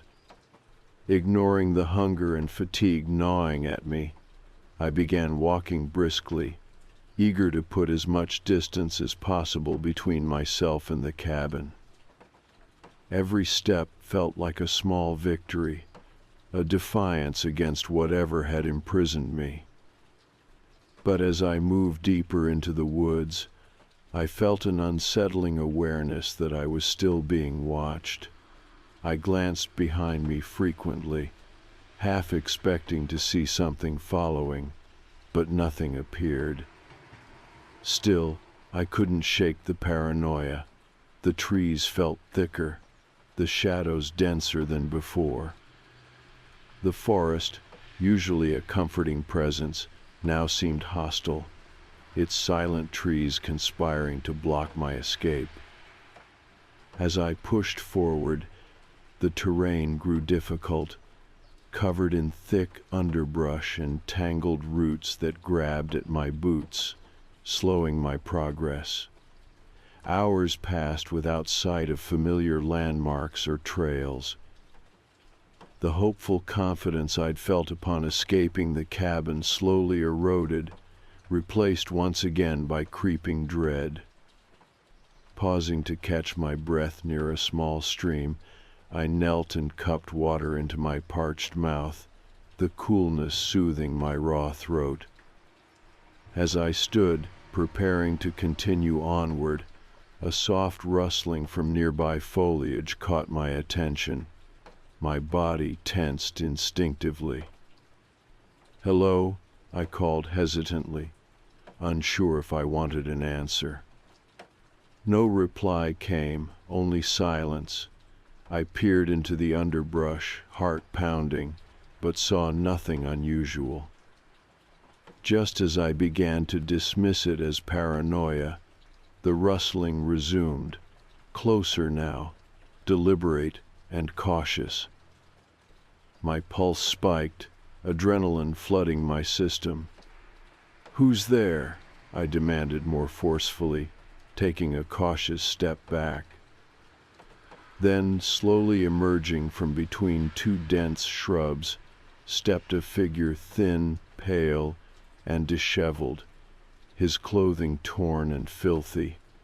The man regarded me with wide, haunted eyes. My first thought was that he, too, was lost, another victim of whatever haunted this forest. "Who are you?" I asked cautiously, my voice barely steady. He studied me warily before speaking, his voice rough and barely above a whisper. "You shouldn't be here. It won't let you leave." I stared at him, chills racing down my spine. "What won't let me leave?" He shook his head slowly, eyes darting around nervously. "I tried. God knows I tried. It keeps bringing me back." "How long have you been out here?" I asked, horrified by his appearance. His gaze grew distant, unfocused. "Weeks, months, I don't know anymore. Time doesn't matter here." Frustration bubbled up inside me, mixing with renewed fear. "Listen, I found a map. We can leave together. I know the way." His expression softened sadly. "I've seen your map, too. It doesn't work. Nothing works here. It won't let us go." "What is it?" I demanded, desperate for answers. "Who's doing this?" His eyes narrowed, his voice suddenly cold and distant. "The forest. It's alive. It knows us, remembers us. Once it takes you, it never lets go." "No," I insisted, shaking my head vigorously. "There has to be a way out. I won't accept that." He stepped back slowly, melting into the shadows. "I thought so too. But look at me. Do I look free to you?" Before I could respond, he vanished silently into the trees, leaving me alone once more. The hope drained from my body like water through sand. My resolve faltered, doubt gnawing at my courage. I pressed onward anyway, desperate to defy his words, but as evening approached, the forest darkened ominously. I soon realized with bitter dread that I'd returned impossibly to the same clearing where the cabin stood. My heart sank as I saw it waiting, patient, mocking my attempts at escape. The door was open wide, an invitation or a threat. A whisper brushed against my ears, carried by the wind. "You can't leave. You never could." Standing there, trembling at the edge of the clearing, I finally understood the full weight of those words. Whatever controlled this place, whatever darkness inhabited these woods, it had me exactly where it wanted me. And now, as the shadows lengthened and the cabin beckoned silently, I knew escape was slipping further from my grasp. I stood at the edge of the clearing, my body trembling from exhaustion and fear, staring helplessly at the open door of the cabin. Twilight settled around me, a bluish hue creeping through the dense forest. The darkening sky cast strange, shifting shadows on the ground, making everything appear distorted, unreal. I wanted to believe it was just a nightmare, that I'd wake up any moment safely inside my tent, far from this twisted place. But every aching muscle and shallow breath told me otherwise. This was painfully real. As darkness deepened, I weighed my options. My desperate attempt to leave had only brought me back here, as if the forest itself had twisted and turned to trap me. The haunted, broken man I'd encountered had been right. There was something about this place that refused to let go. It was alive, malevolent, and now it had me firmly in its grip. With no shelter, no supplies, and the temperature dropping rapidly, I knew I couldn't survive a night in the open woods. Reluctantly, I moved closer to the cabin, each step sending waves of dread through me. My boots crunched softly on brittle grass and dead leaves. The open door yawned wide, a dark, unwelcoming void. I hesitated at the threshold, peering inside cautiously. Nothing had changed since I'd left earlier that morning. The broken furniture, peeling walls, and lingering scent of decay remained untouched. But now the place seemed to breathe softly, each creak and groan of old wood sounding like a whisper of anticipation. I took a hesitant step inside, heart pounding painfully, and the temperature seemed to drop further, a chill settling deep into my bones. The map still hung limply from the far wall. I walked toward it again, desperation fueling a stubborn hope. Perhaps I'd missed something vital, some clue that could lead me safely out. I studied it carefully, tracing paths, rivers, and landmarks again. Yet this time something about it felt different. The lines and trails seemed slightly shifted, subtly changed. Confused, I leaned closer, squinting at the faded ink. As I stared, the map began to blur slightly, lines shifting before my eyes, rearranging themselves silently and impossibly. I stepped back in shock, blinking rapidly, certain I was hallucinating from exhaustion and fear. When I looked again, the map had settled into a completely new layout, paths looping endlessly, forming strange symbols and impossible circles. Panic clawed at my chest as I realized the horrifying truth. The map wasn't meant to guide, it was meant to deceive, to trap. I tore it from the wall angrily, crumpling it in my hands and throwing it to the floor. Tears of frustration and fear filled my eyes.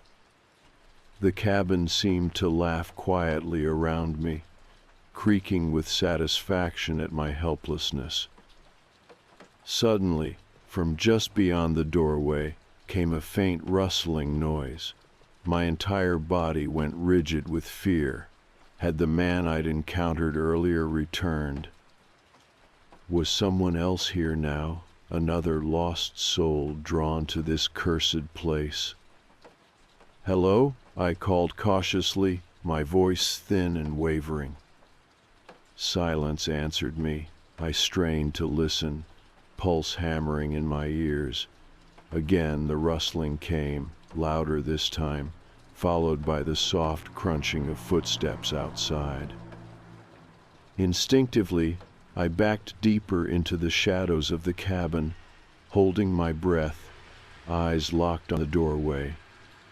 Then, slowly, a figure appeared in the fading twilight, stepping carefully into view. My breath caught sharply. It was the same man I'd encountered earlier, his thin frame and haunted eyes unmistakable. But this time he seemed calmer, his expression oddly resigned rather than frightened. "You came back," he said softly, stepping just inside the doorway, gazing around the cabin as if seeing an old friend. "They always come back." I stared at him warily, unsure if he was friend or foe. "What is this place?" I demanded, struggling to keep my voice steady. "What's happening here?" He smiled faintly, sadly. "I told you already. This place is alive. It remembers everyone who comes here, and once it knows you, it won't let you leave." "That's impossible," I protested weakly, though my own experiences argued otherwise. "There has to be a way out. We can't just be trapped here."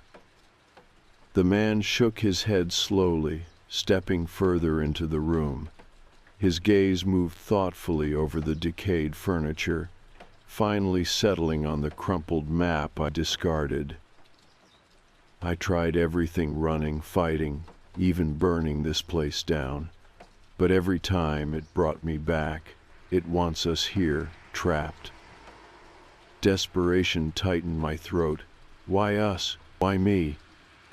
His eyes met mine with chilling certainty. "Because it chose you. Just like it chose me. Just like it chose everyone before us. We're part of it now." My blood ran cold at his words. I refused to accept that fate. Determined to fight, I pushed past him, rushing back outside into the deepening darkness. I would run again, this time faster, smarter, determined to defy whatever dark force held me prisoner. But as I burst into the clearing, my heart sank instantly. Instead of the familiar dense forest, I faced a wall of impenetrable darkness, trees twisted and interwoven so closely they formed an impassable barrier. I tried moving in another direction, but the result was the same. Thick branches reached out like claws, blocking every escape. Behind me, the man stood calmly in the cabin doorway, watching my futile attempts without emotion. "You see now," he called quietly, "it won't let us go." My legs gave out beneath me, and I sank to my knees in defeat. Around me, the forest whispered mockingly, its branches rustling softly like laughter. This place, whatever it was, had claimed me fully. Fighting seemed hopeless. Slowly, the man approached, crouching beside me. His voice was gentle, resigned. I fought too at first. We all do. But eventually, you accept it. It becomes easier then. I lifted my head, staring into his tired eyes. "How long have you been here?" His expression was distant, thoughtful. "Long enough to forget who I was before. I barely remember my own name now. Time doesn't exist here, not like out there." Fear surged through me again. But why? He shrugged helplessly. "Maybe it feeds on us, on our fear and desperation. Or maybe it just likes to collect us. Whatever the reason, we're here, and we can't escape." I shook my head stubbornly, fighting the despair that threatened to consume me. "There has to be something we haven't tried yet." He smiled faintly, sadly. "I admire your hope, but trust me, I've tried it all." The forest around us had gone silent again, heavy with anticipation. Night had fallen completely, darkness swallowing the cabin and the clearing. In the distance, something stirred a low, unsettling rustling, as if countless unseen figures moved quietly through the underbrush. The man's eyes widened slightly, fear returning momentarily before he composed himself. "It's coming again," he whispered nervously. "It always does at night." "What's coming?" I asked urgently, my pulse quickening again. He didn't answer immediately, his eyes darting nervous through the shadows. Finally he spoke, his voice tight with dread. "Whatever it is, it's hungry tonight, and it knows you're here." The rustling grew louder, closer, a terrifying sound surrounding the clearing. My body went cold, paralyzed by fear. In the darkness beyond the trees, something moved slowly, deliberately, watching us both, waiting patiently. The man stood quickly, his voice urgent now. "Inside, hurry." He pulled me toward the cabin, closing and bolting the door behind us as the sounds outside grew louder.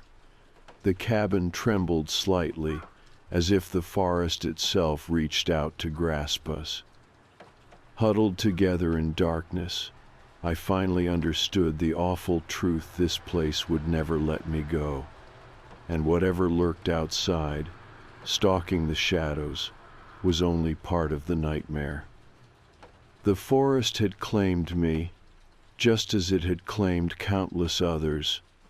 And now, as night closed in, and the rustling outside grew deafening, I realized something even worse.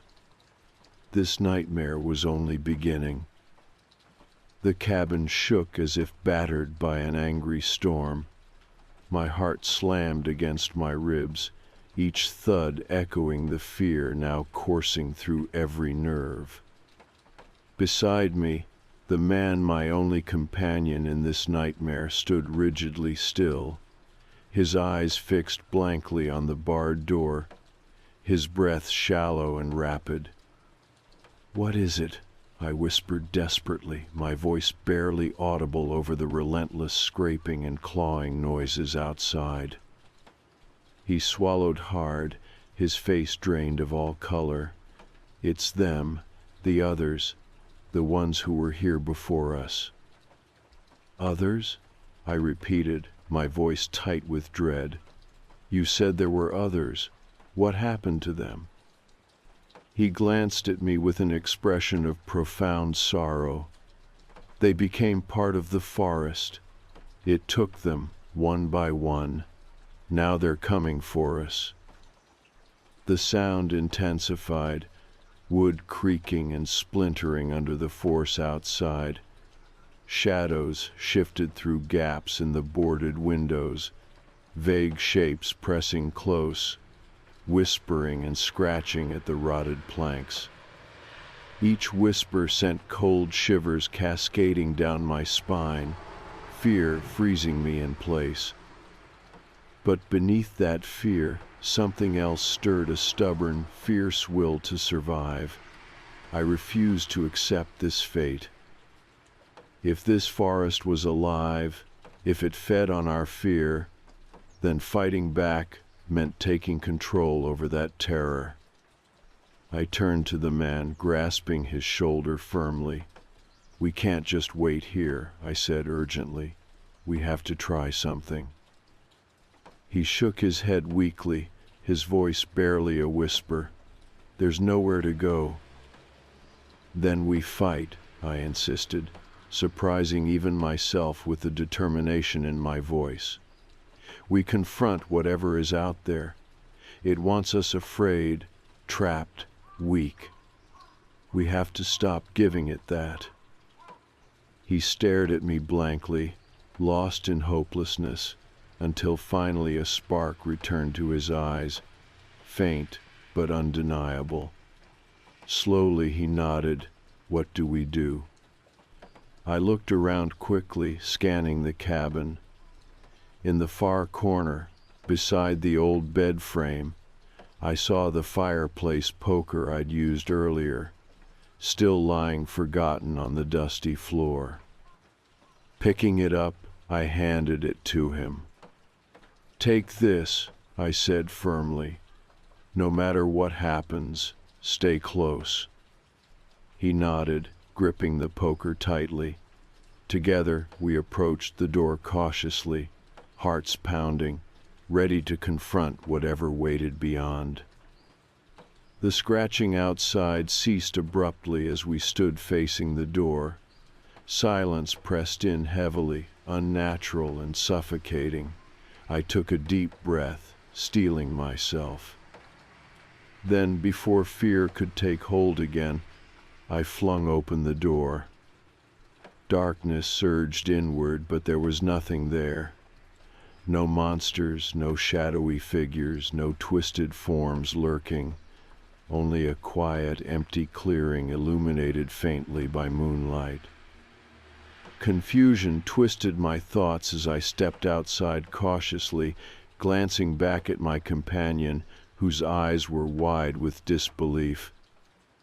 The clearing appeared peaceful now, untouched by whatever had been tormenting us moments before. I scanned the tree line carefully, searching for any movement, any sign of danger. Yet nothing stirred, and even the forest felt strangely calm. What happened?" he asked softly, bewildered. "I don't know," I murmured uneasily. It felt like a trick, another twisted game this forest was playing, but this time I wasn't falling for it. I moved forward cautiously, gripping the flashlight I'd retrieved from inside. now inexplicably working again, and aimed its beam into the darkened trees. Then, slowly, movement caught my eye, something pale, half hidden behind a distant trunk. My heart quickened, but instead of fear, curiosity pulled me closer. As we moved through the trees, more figures became visible, pale faces watching us silently, their expressions calm, almost peaceful. One stepped forward, an older man, his features etched with kindness rather than malice. His eyes were gentle, tired. "You've stopped running," he said softly, almost approvingly. "Who are you?" I demanded cautiously. He smiled faintly. "I was lost here once, like you, like many others. The forest traps us by feeding on our fears, our desperation. The harder we fight, the stronger it grows."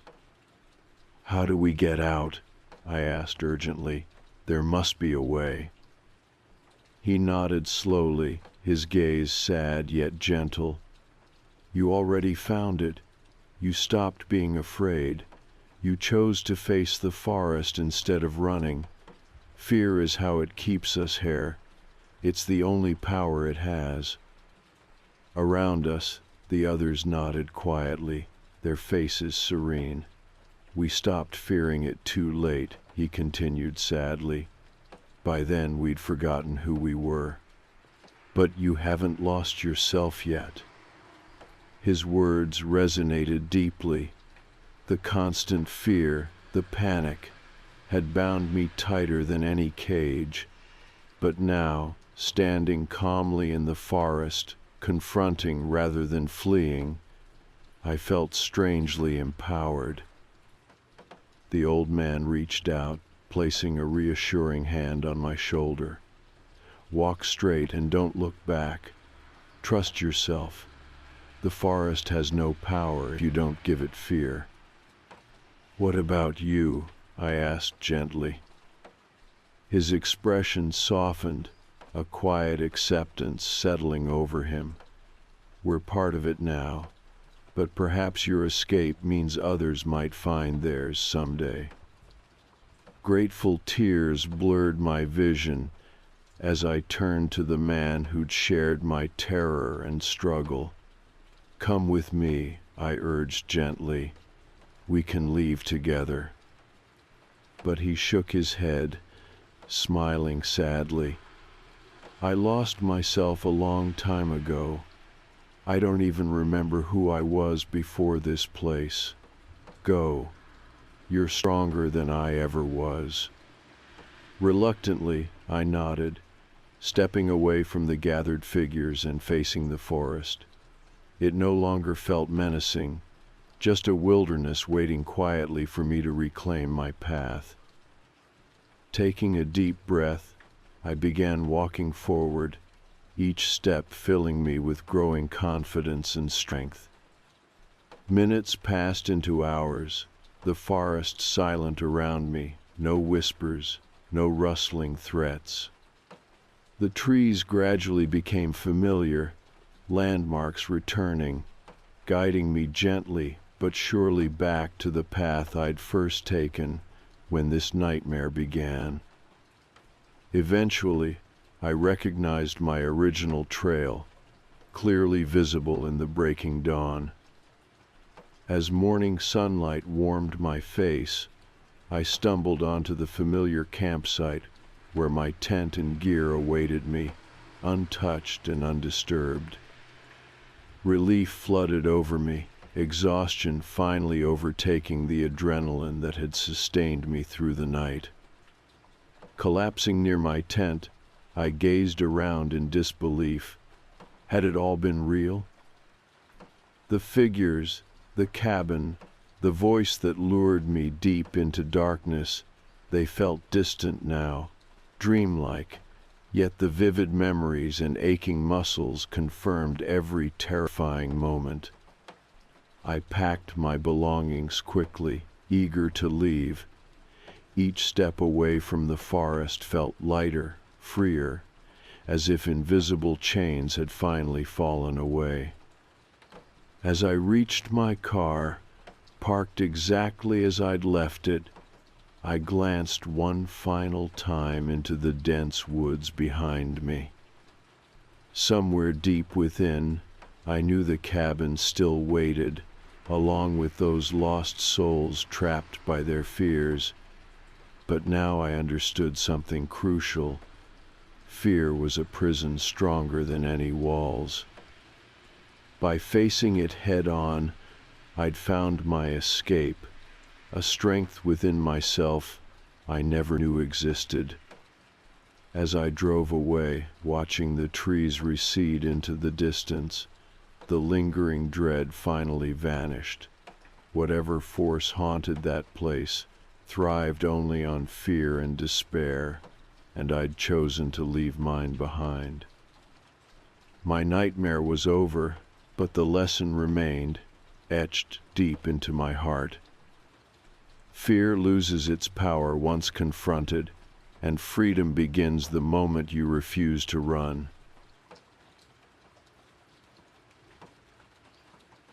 We had been in the house for about 2 months when things started to feel off. At first, it was just small stuff, oddly misplaced items. A glass in the kitchen that I could have sworn I put in the dishwasher, but was suddenly on the counter. Clara, my wife, didn't think much of it at first either. She brushed it off, blamed it on the kids, or us just getting used to a new house. The kids, Max and Sophie, were always leaving things around.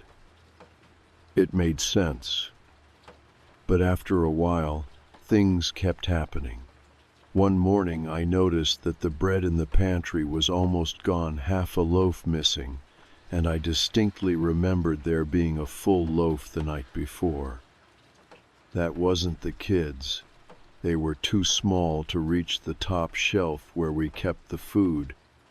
Clara and I couldn't figure it out, so we just let it slide, too tired from the move and settling in to dig into something that seemed too minor to worry about. Then there was the clothing. Max's jacket disappeared, then Sophie's favorite sweater. I thought maybe it was just a result of the kids throwing things around the house, but then things started happening more regularly. Max's action figures would be found in places they weren't left, like the living room chair, when he always played in his room. At first, I thought maybe I was just being forgetful, but Clara was starting to notice it too. She even asked me if I had been moving things around, jokingly accusing me of a little late-night cleaning. I told her I hadn't touched anything, and we laughed it off, though the tension was starting to build up between us. We were both uneasy, but neither of us wanted to admit it. The breaking point came one night after the kids had gone to bed. Clara and I were sitting in the living room, talking, when we both heard it scratching. Faint at first, but then louder, like something was digging at the floorboards beneath us. It wasn't the house settling. It wasn't the wind either. The sound was too rhythmic, too deliberate. I stood up, trying to make sense of it. Clara looked at me, wide-eyed, her expression already filled with that familiar unease. "What was that?" "I don't know," I said, shaking my head. "Maybe it's just the house settling." But I wasn't sure anymore. The more I stood there, the more I realized it wasn't just a settling sound. There was something deliberate about it, something that made the hair on the back of my neck stand up. Then came the hiss, a sharp, unnatural sound that followed the scratching. It wasn't like a normal noise like wind blowing or the creak of old wood. It felt more alive, like something breathing, but not human. I froze. Clara stood up too, her face pale. I could see the tension in her eyes, the fear creeping in as she watched me. "Do you think it's someone?" she asked, voice barely above a whisper. "I'm going to check the basement," I said, more to reassure myself than her. "Stay here. Lock the doors." The basement was the source of the noise. The old part of the house, the one that had originally been a root cellar before it had been expanded into living space, always made me uneasy. The old stone walls were cold, and the exposed beams didn't help with the feeling that the place wasn't quite as secure as it should have been. I grabbed a flashlight from the drawer, checking it quickly before heading for the basement door. Clara called out behind me, but I didn't stop. I didn't want to admit it, but I needed to check. My gut was telling me something wasn't right. The stairs creaked beneath my feet as I descended, the air growing colder with each step. I swung the flashlight around the basement, shining it over the clutter boxes of old things, broken furniture, an assortment of junk that had accumulated over the years. But nothing seemed out of place, at least not at first glance. I was just about to turn back when I saw it. A small trap door, partially obscured by old planks of wood, was visible under the far corner of the basement. I had never seen it before. My heart skipped a beat, and I immediately knelt down, moving the planks aside. The trapdoor was old, rusted, and appeared to have been undisturbed for a long time. I hesitated, shining my flashlight into the small crack where the door met the ground. It was completely still, no sounds. I almost walked away, thinking maybe I had imagined it, but then I heard it again, a soft scratching, coming from beneath the floor. My stomach tightened as I crouched down, lifting the trapdoor slowly. There was a narrow staircase leading downward, but the air coming from it was thick, stale, and damp. I couldn't see much, just darkness. I thought about calling the police, but I didn't want to overreact. It didn't feel like a break-in, no signs of forced entry, no broken windows or doors. But something wasn't right, and the curiosity got the better of me. I needed to know what was down there. I grabbed a crowbar from a pile of tools and pried the trapdoor all the way open. My flashlight illuminated the narrow, dirt-filled tunnel beneath.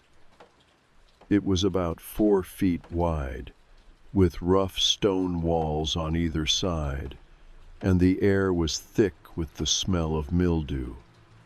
There were faint scratch marks on the walls, almost like something or someone had been crawling through the narrow space for a long time. I hesitated for a moment, considering going back upstairs to get Clara, but I didn't. I had to know. So I crawled in, the flashlight in front of me, its beam cutting through the darkness. The tunnel went on for what felt like miles. Each step I took echoed, the sound too loud in the silence, my breath getting heavier as I moved deeper into the earth beneath the house. The scratching sound followed me, always faint, always in the background, but never quite gone. Eventually, the tunnel opened up into a small, locked room. The walls were covered in grime and dust, but the thing that caught my eye was the stack of old photographs pinned to the wall. I stepped closer, confused, my flashlight bouncing over them as I tried to make sense of what I was seeing.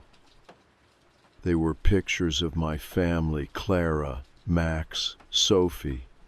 Me only these photos weren't taken by any of us. I didn't recognize some of them, and yet they all felt strangely familiar. The room was too cold, too silent.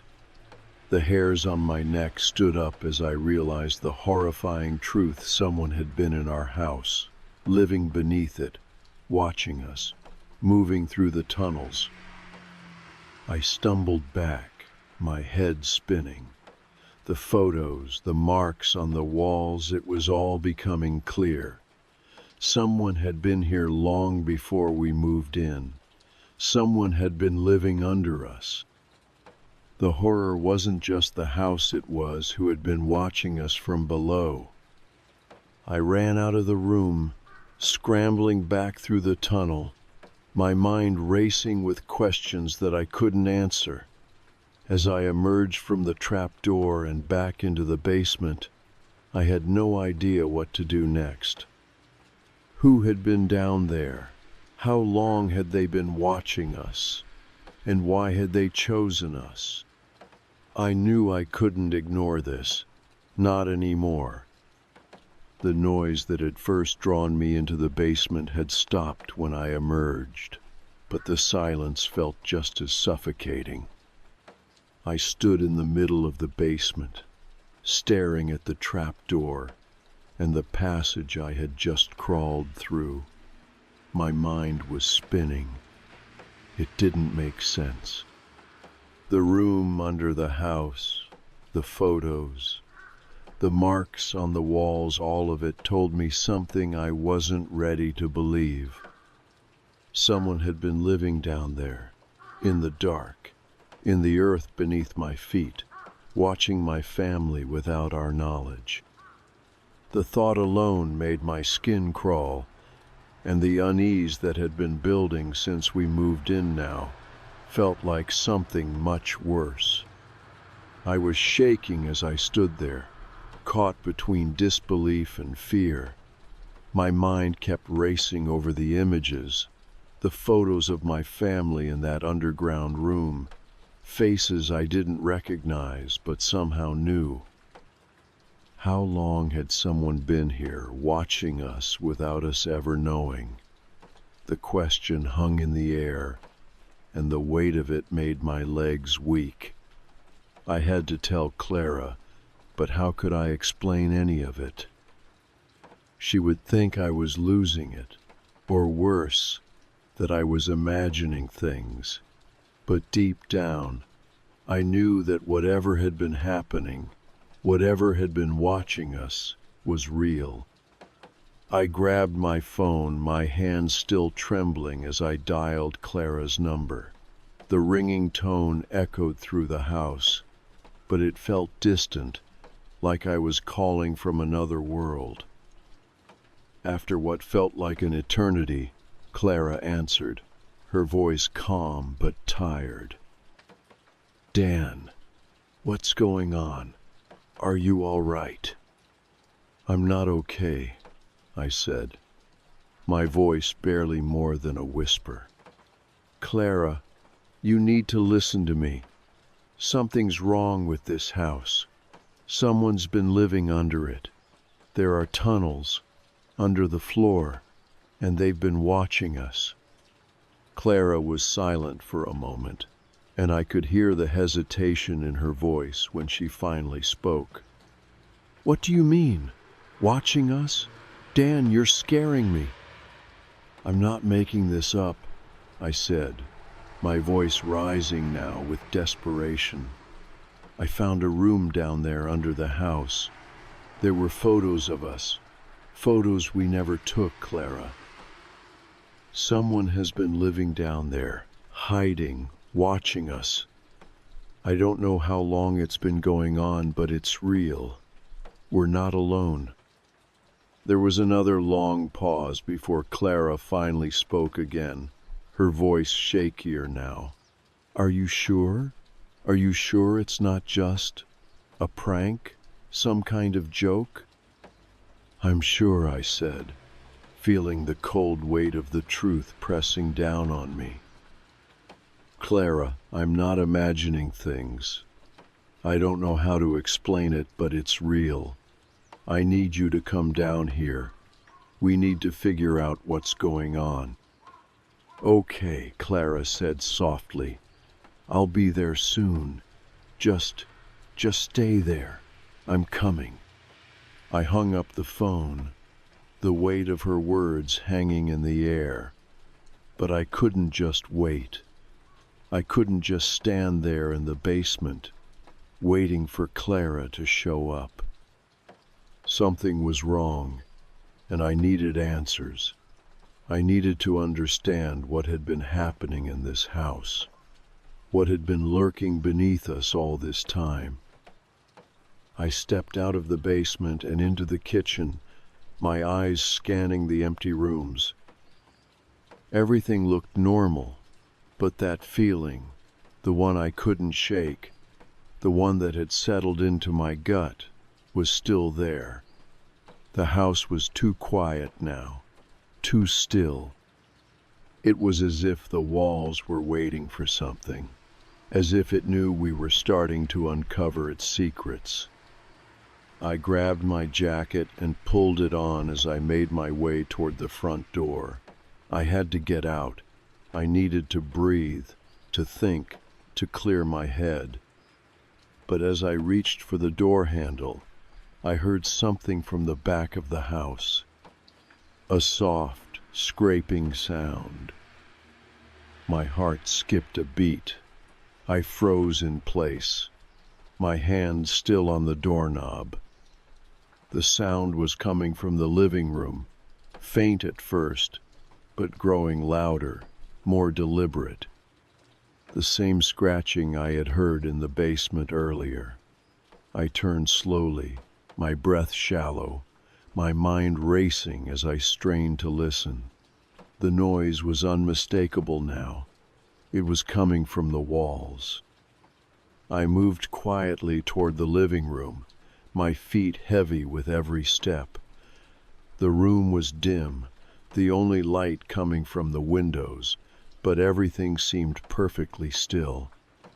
The furniture was where it always was, the books on the shelves untouched. But as I stood there, listening to the sound, I realized it wasn't just the walls, it was the floorboards. The sound was coming from beneath them. I looked around the room, my gaze landing on the spot where the floorboards seemed slightly askew, the same place where I had heard the noise before. The thought of it made my stomach turn, but I couldn't ignore it anymore. Something or someone was down there. I had to know what it was. I kneeled down and pressed my ear against the floor, listening. The scratching noise was louder now, more frantic, as if whatever it was had noticed me listening. I swallowed hard, my mind racing. There was no way this could be real. No way something could be down there hiding under the house in the walls. But everything pointed to it. The noise, the photos, the marks on the walls. I got to my feet and grabbed the crowbar from the basement, my hands shaking as I pried at the floorboards. The wood creaked, resisting at first, but then it gave way with a loud crack. I stepped back, taking a deep breath. Whatever was under there had been waiting. It wasn't just a trick of the house settling. This was something else, something alive. The hole I had made was just big enough to fit my hand through, but when I reached in, my fingers brushed against something that felt cold and smooth, something that didn't belong. I pulled back, my heart racing. It felt like I had just touched the edge of a nightmare. I grabbed the flashlight from the kitchen and shone it down into the hole. The light revealed the darkness beneath, the small space filled with dirt and dust. But there, in the corner, were more marked scratches, deep gouges in the earth, as if something had been crawling through the dirt, leaving its mark. I shuddered, backing away from the hole, but then I heard something. A movement, a soft rustling sound, almost imperceptible. I stopped, my body tensing. It was coming from the hole. And then I saw it, a hand, a pale, bony hand, reaching up from the darkness below. I couldn't move. My heart pounded in my chest, the air thick with tension as I stared at the hand emerging from the darkness below. It wasn't human, not entirely. The fingers were too long, too thin, with nails that seemed unnaturally sharp. They moved slowly, deliberately, as if testing the air, searching for something or someone. I felt a cold sweat break out on my skin, my breath caught in my throat. My body was frozen, every instinct screaming at me to run, to get as far away from this house as possible, but my legs wouldn't obey. The hand stretched further from the hole, dragging itself through the dirt. It was a pale, sickly color, as if it hadn't seen the light of day in years. I could feel its presence, the creeping dread that filled the room, its weight pressing down on me like a physical force. I wanted to scream, to shout, but the sound died in my throat. All I could do was watch in horror as the hand continued to emerge from the darkness, followed by a strange, soft rustling, like something was moving underneath the floor. I stepped back, my pulse quickening, but I couldn't tear my eyes away. This wasn't possible. It couldn't be real. It was a nightmare.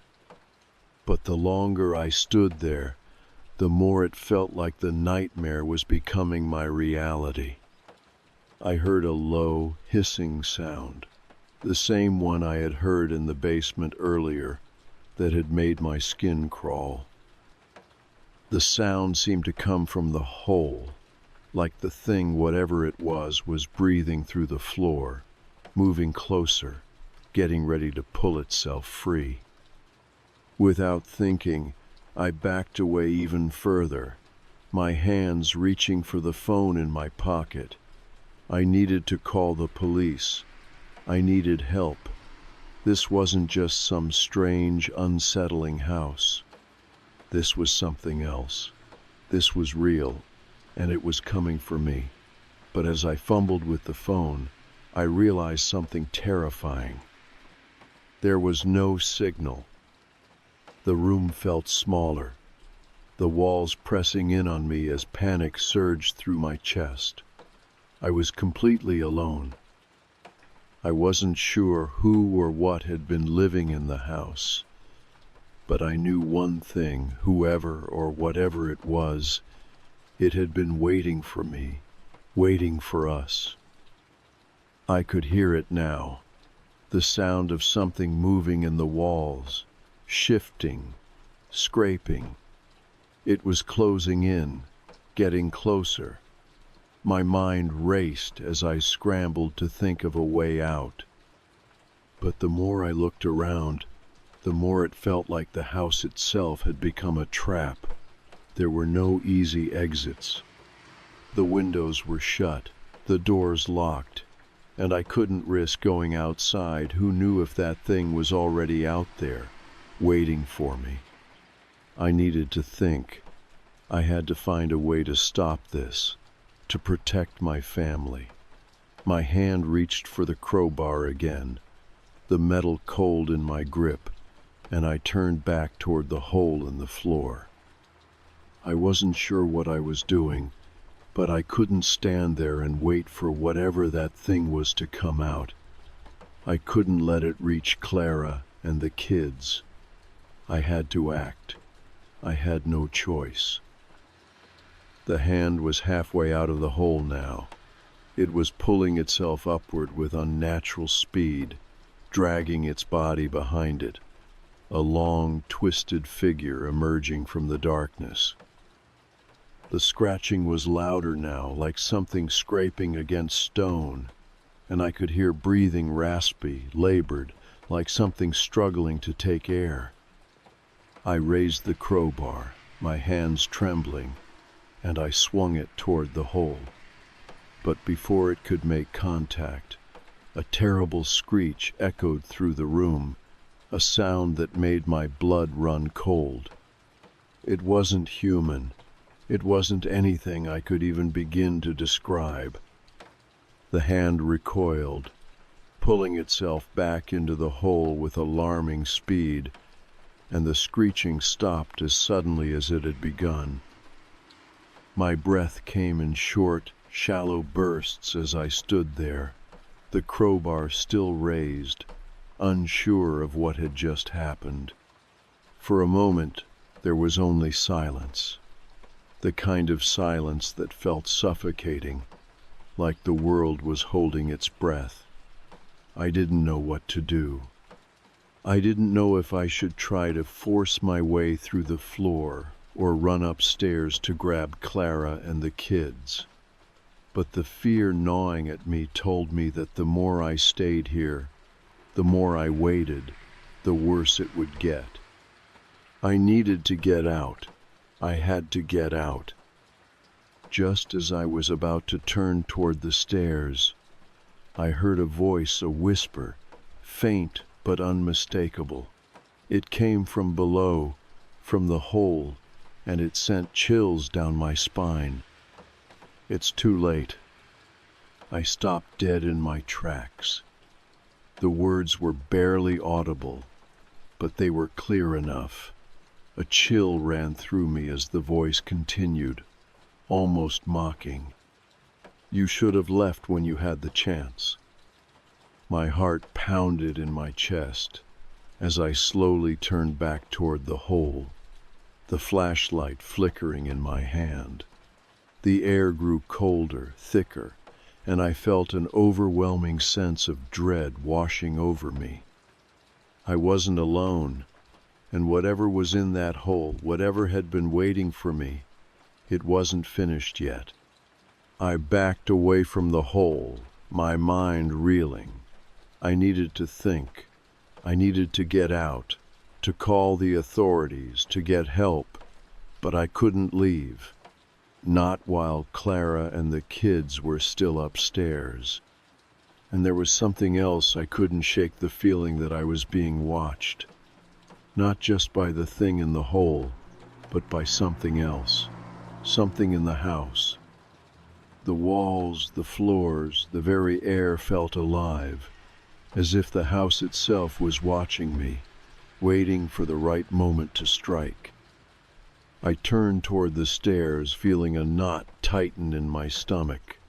The scratching noise had stopped, but I knew it wasn't over. I had no idea what I was dealing with, but I knew one thing for sure. Whatever had been living under this house, whatever had been waiting in the shadows, it wasn't going to stop until it got what it wanted. And I was terrified that what it wanted was us.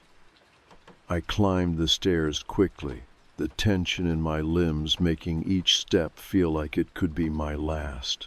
The house seemed quieter now, but the silence only made the fear that much more intense. I reached the top of the stairs and started down the hallway toward the kids' room. The closer I got, the more I felt the weight of the house pressing down on me. Something was wrong. I could feel it in my bones. The door to the kids' room was ajar, the light from the hallway spilling in. I pushed it open slowly, my heart in my throat, and looked inside. Max and Sophie were asleep, both curled up in their beds.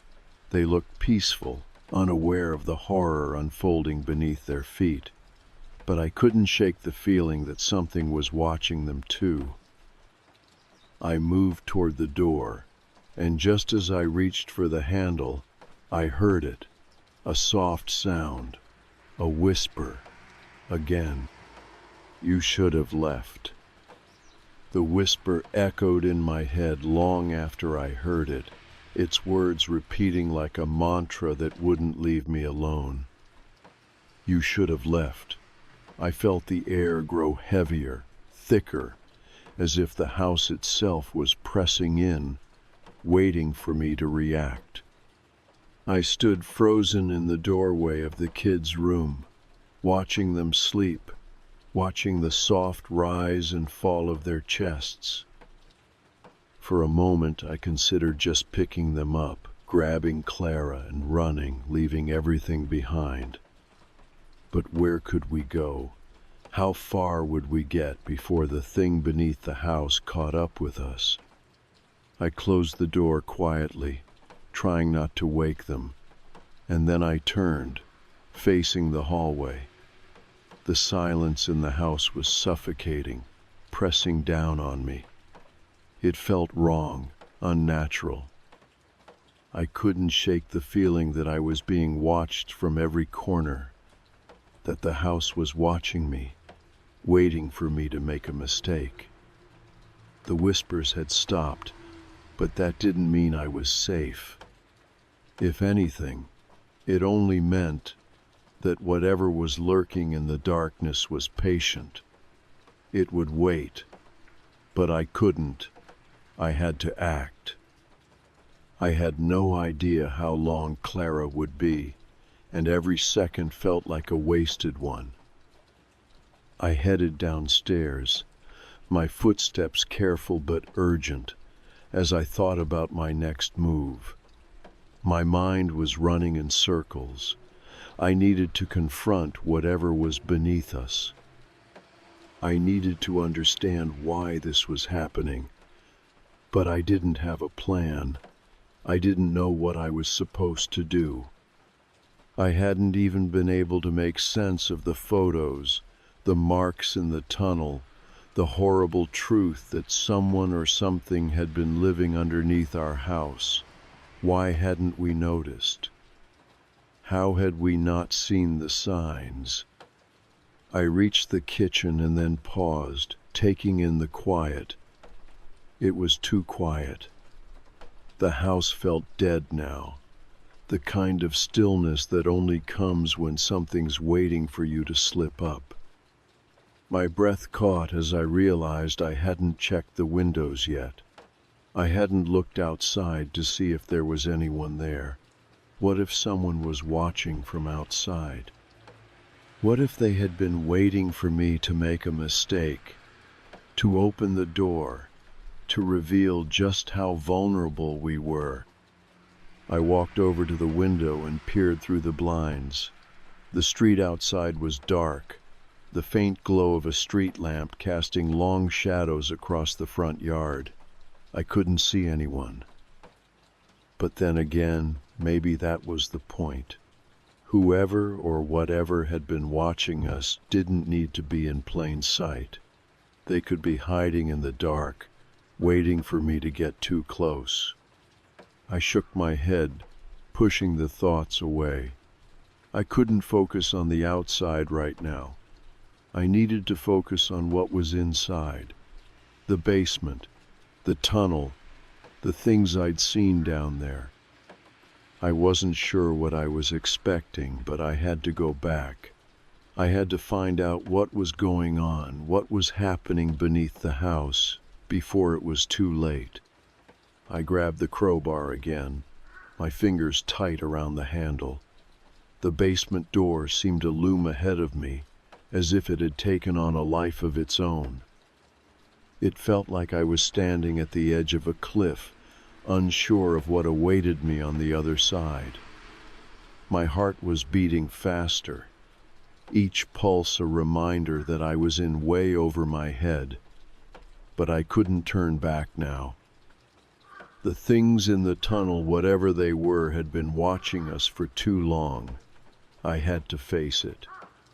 With a deep breath, I opened the door and descended into the basement once again. The musty air hit me the moment I stepped onto the stairs, but this time it was colder than before. The smell of earth and decay filled my lungs, and I felt that same heaviness pressing down on me. Something was wrong. I wasn't sure if it was the house itself or the thing that had been lurking beneath, but I felt it in my bones. It wasn't just the air, it was the very foundation of this place. I stood in the center of the basement trying to steady myself, but I couldn't shake the feeling that I was being drawn back to the trapdoor. My eyes drifted to the far corner where it still lay open, a dark gash in the floor. The tunnel below beckoned like some kind of ancient wound that had never fully healed.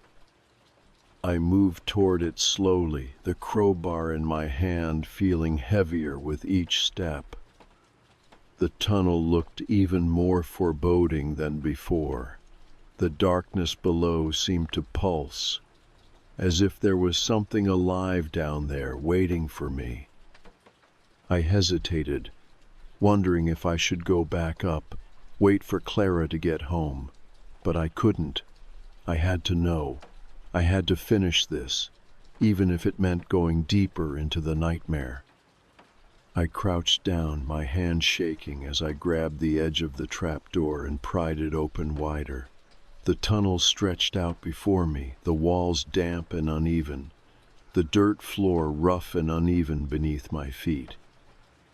I could see the faintest trace of something moving deeper in the tunnel, something that didn't belong, something that made my stomach twist in fear. There were marks on the walls again, dark, smudged lines that seemed to go deeper into the earth. I didn't know what had left them, but I didn't want to find out.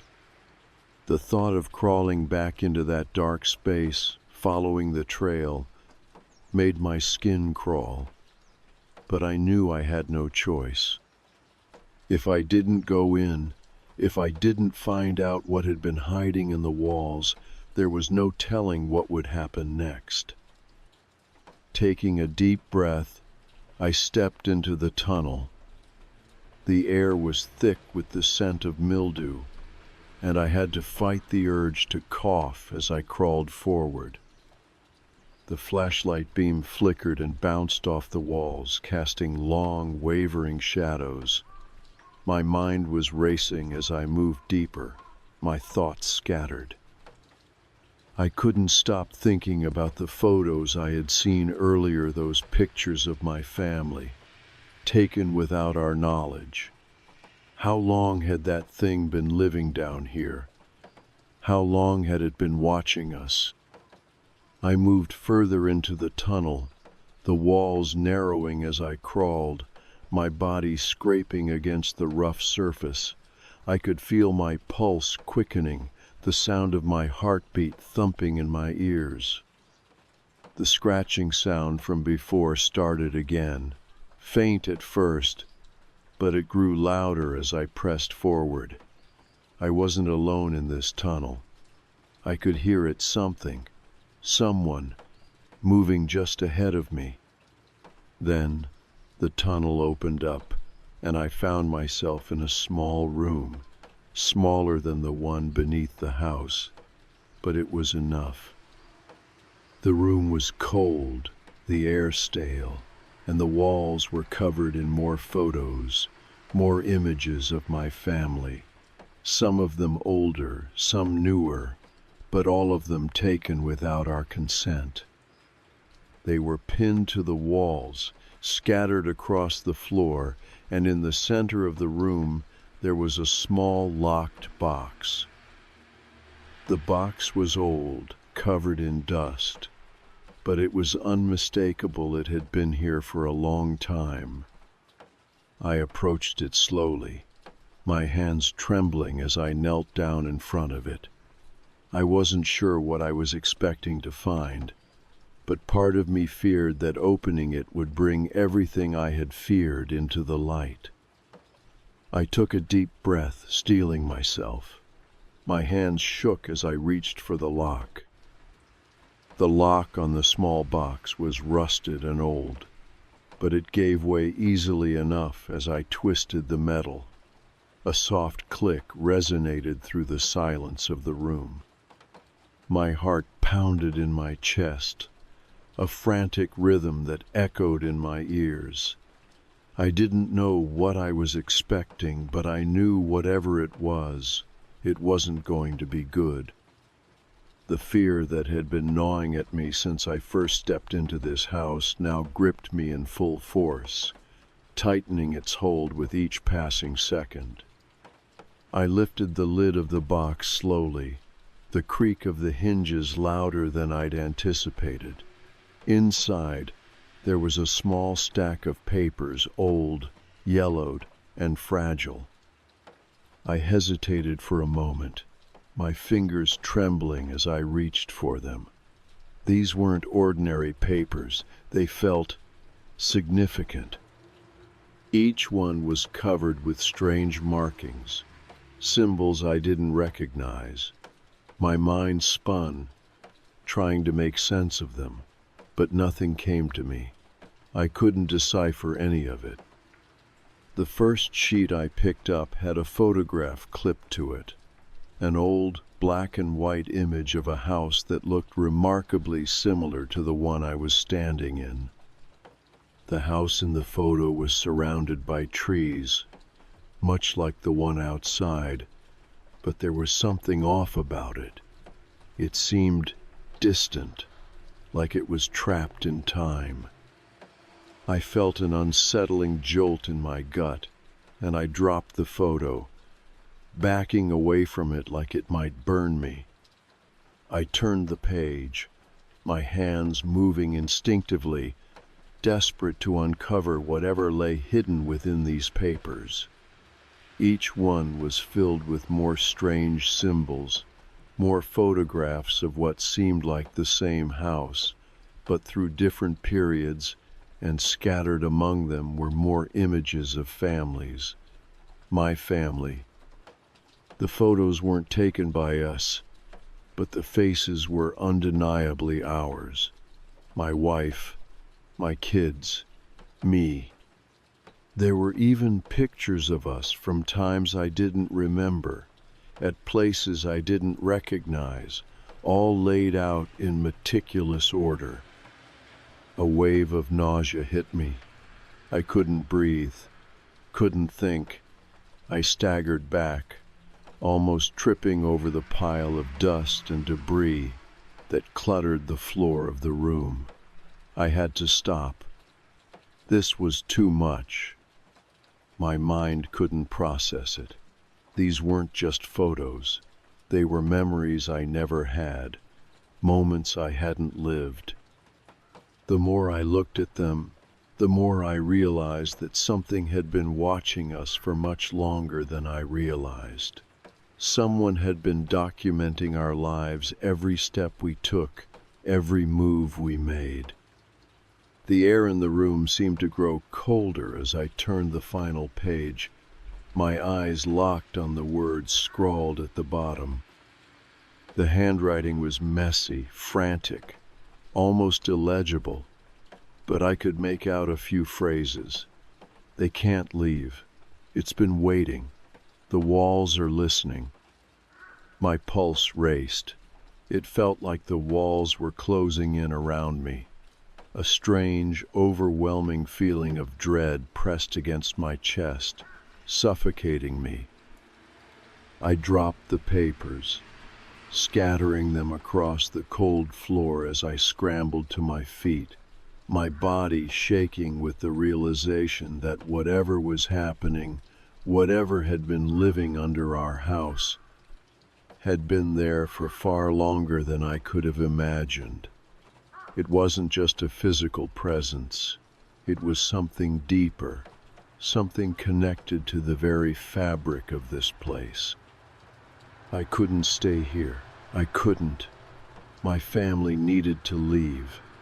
The thought of them in that house, unaware of what had been lurking beneath, made my stomach churn.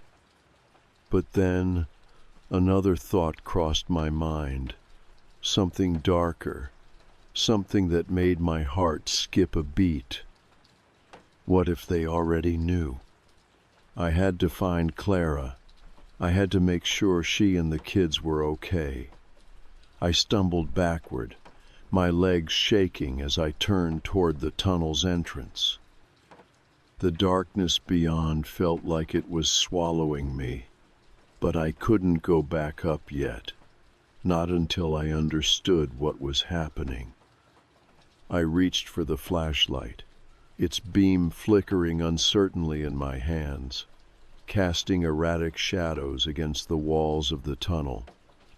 The closer I got to the trapdoor, the more I felt that presence again, the sensation that I was being watched.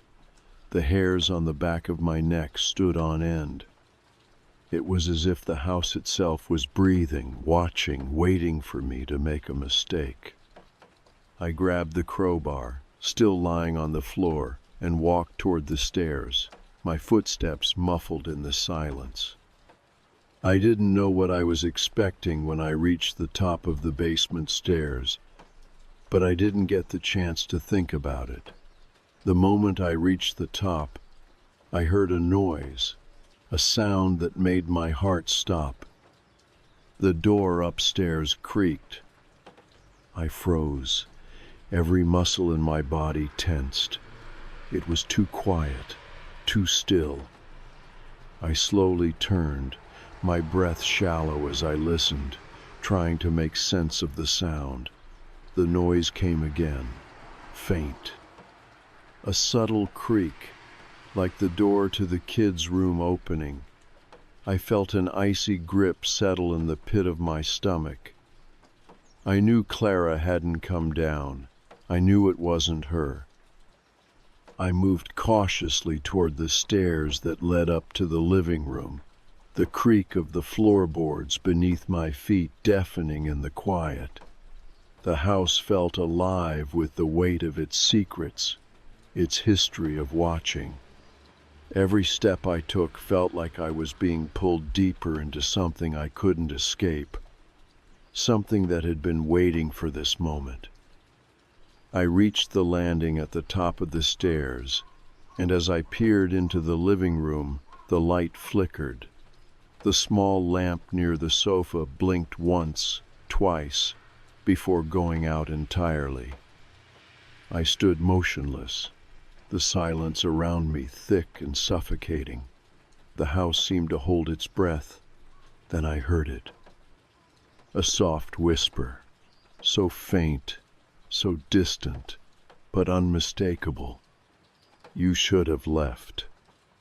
I spun toward the sound, my body on high alert. I was sure I wasn't imagining it. That voice, it was the same voice I'd heard before, the one that had been whispering in the dark corners of the house. I felt my body stiffen. I knew that voice wasn't coming from the walls or the floor. It was coming from somewhere in the room. I stepped forward, heart hammering in my chest, the flashlight shaking in my hands. And there she was. Clara stood in the middle of the living room, staring at me with that same vacant expression I'd seen when she was down in the basement. Her eyes were wide, unblinking, and her lips were barely moving as she whispered again, her voice almost a hiss. "It's too late." I felt the world tilt beneath me. This wasn't Clara. It couldn't be.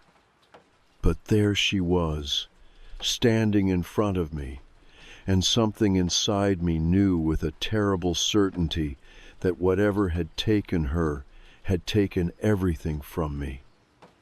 It was already too late. I backed away slowly, my mind racing, but I couldn't tear my eyes away from her face. There was something not right about her, something too still, too empty. I reached out, my voice barely more than a whisper as I spoke her name. "Clara?"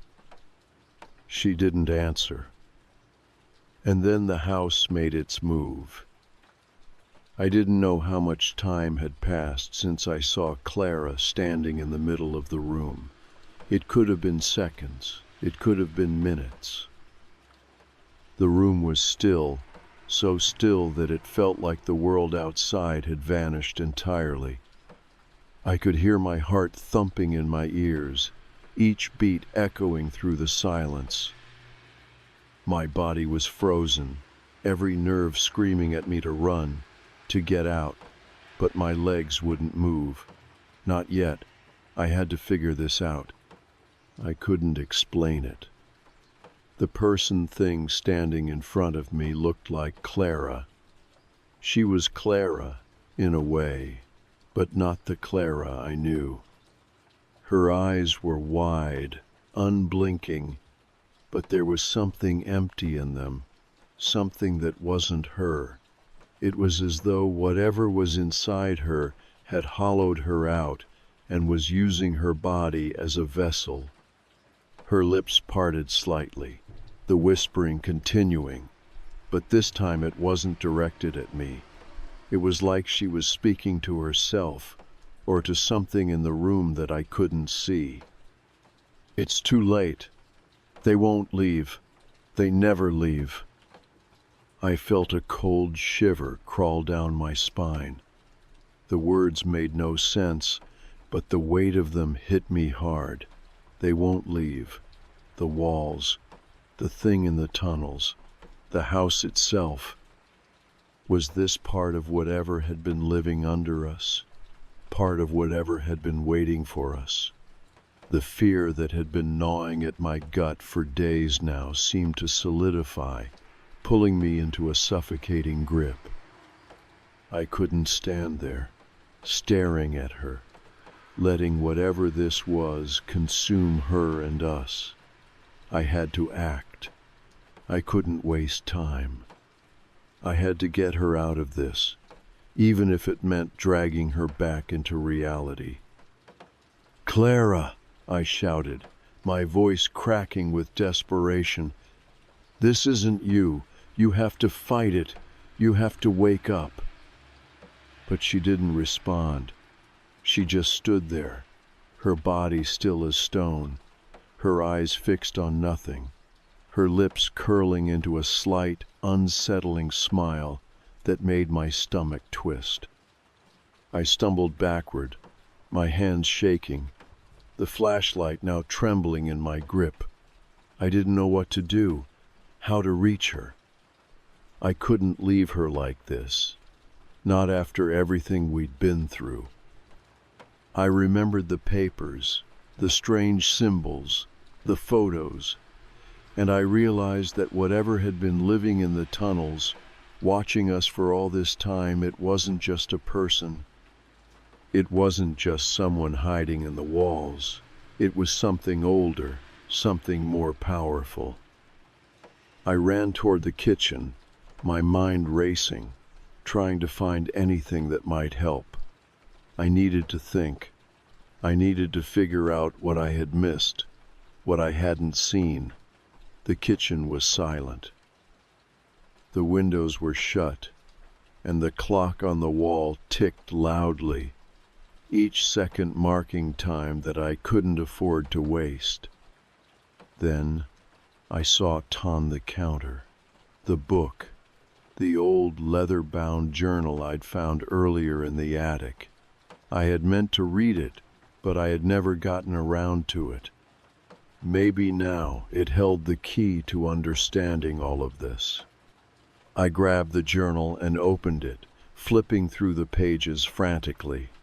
Most of the pages were filled with the same strange symbols I'd seen before, symbols that I couldn't make sense of. But at the end of the journal, there was a page with a drawing. No, not a drawing. A map. The map showed the layout of the house, but it wasn't just the house. There were tunnels beneath it, tunnels that stretched deep into the earth.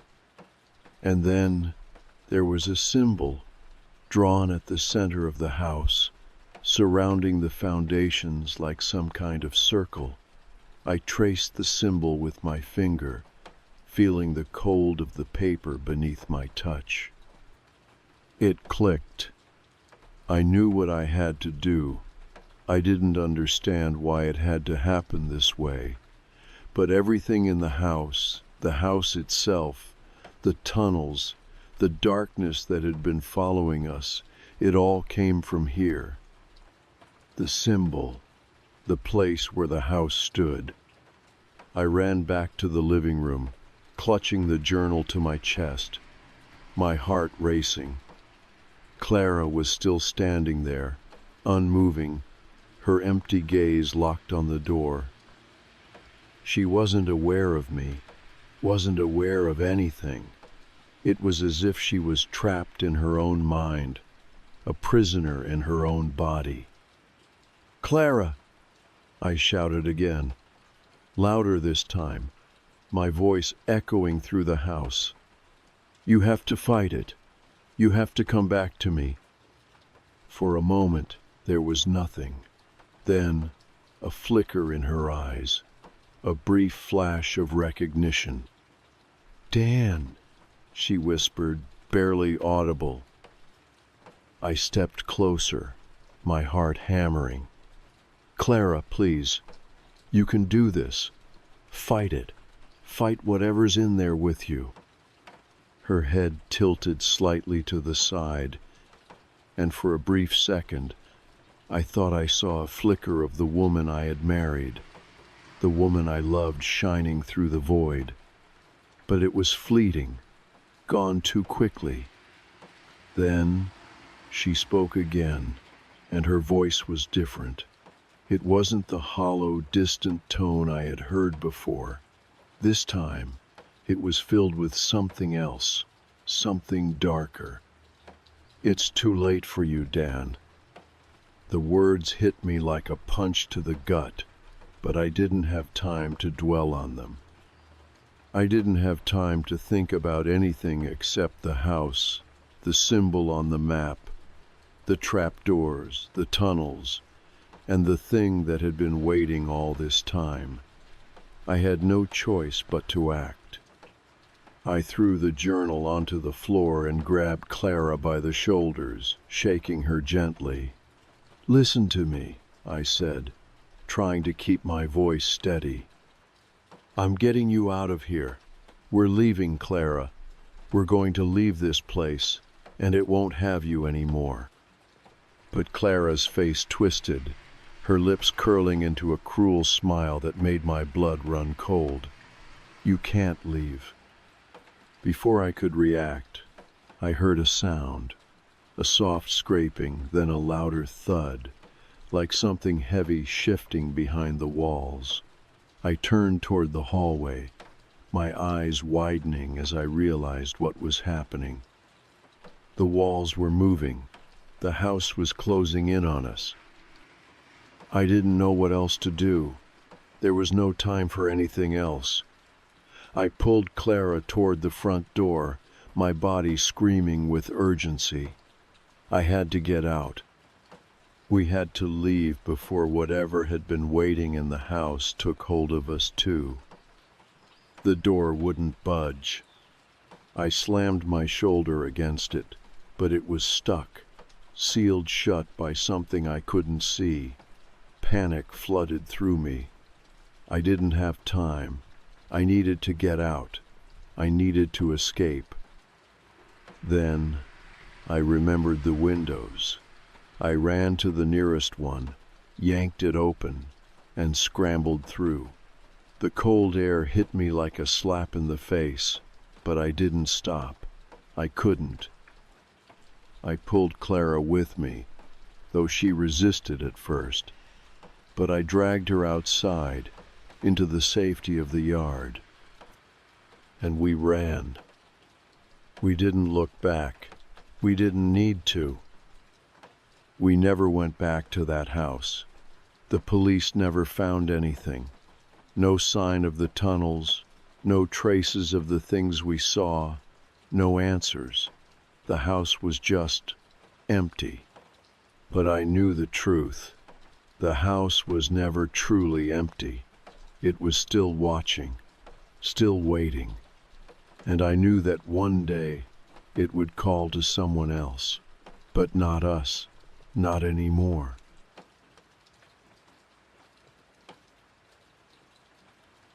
I've always been careful about locking my door. Not just careful, obsessive. When you live alone, especially in a ground floor apartment downtown, it becomes second nature. Twist, click, jiggle. I always triple check. Sometimes I'd even get halfway down the hallway, stop, sigh, then march back to confirm I'd locked it. So when I got home that Thursday night after working a double shift, something felt off the moment my key touched the handle.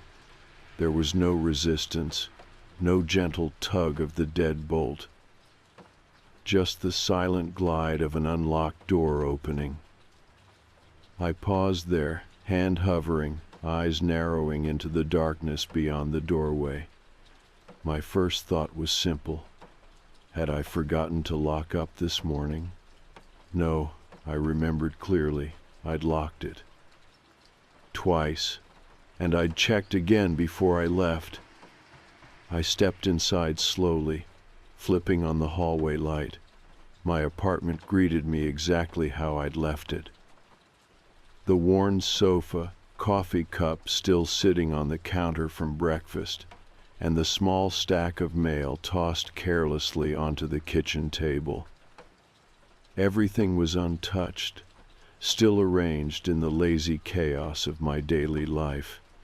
I even opened my bedroom door, my heart quickening slightly, expecting someone or something to jump out.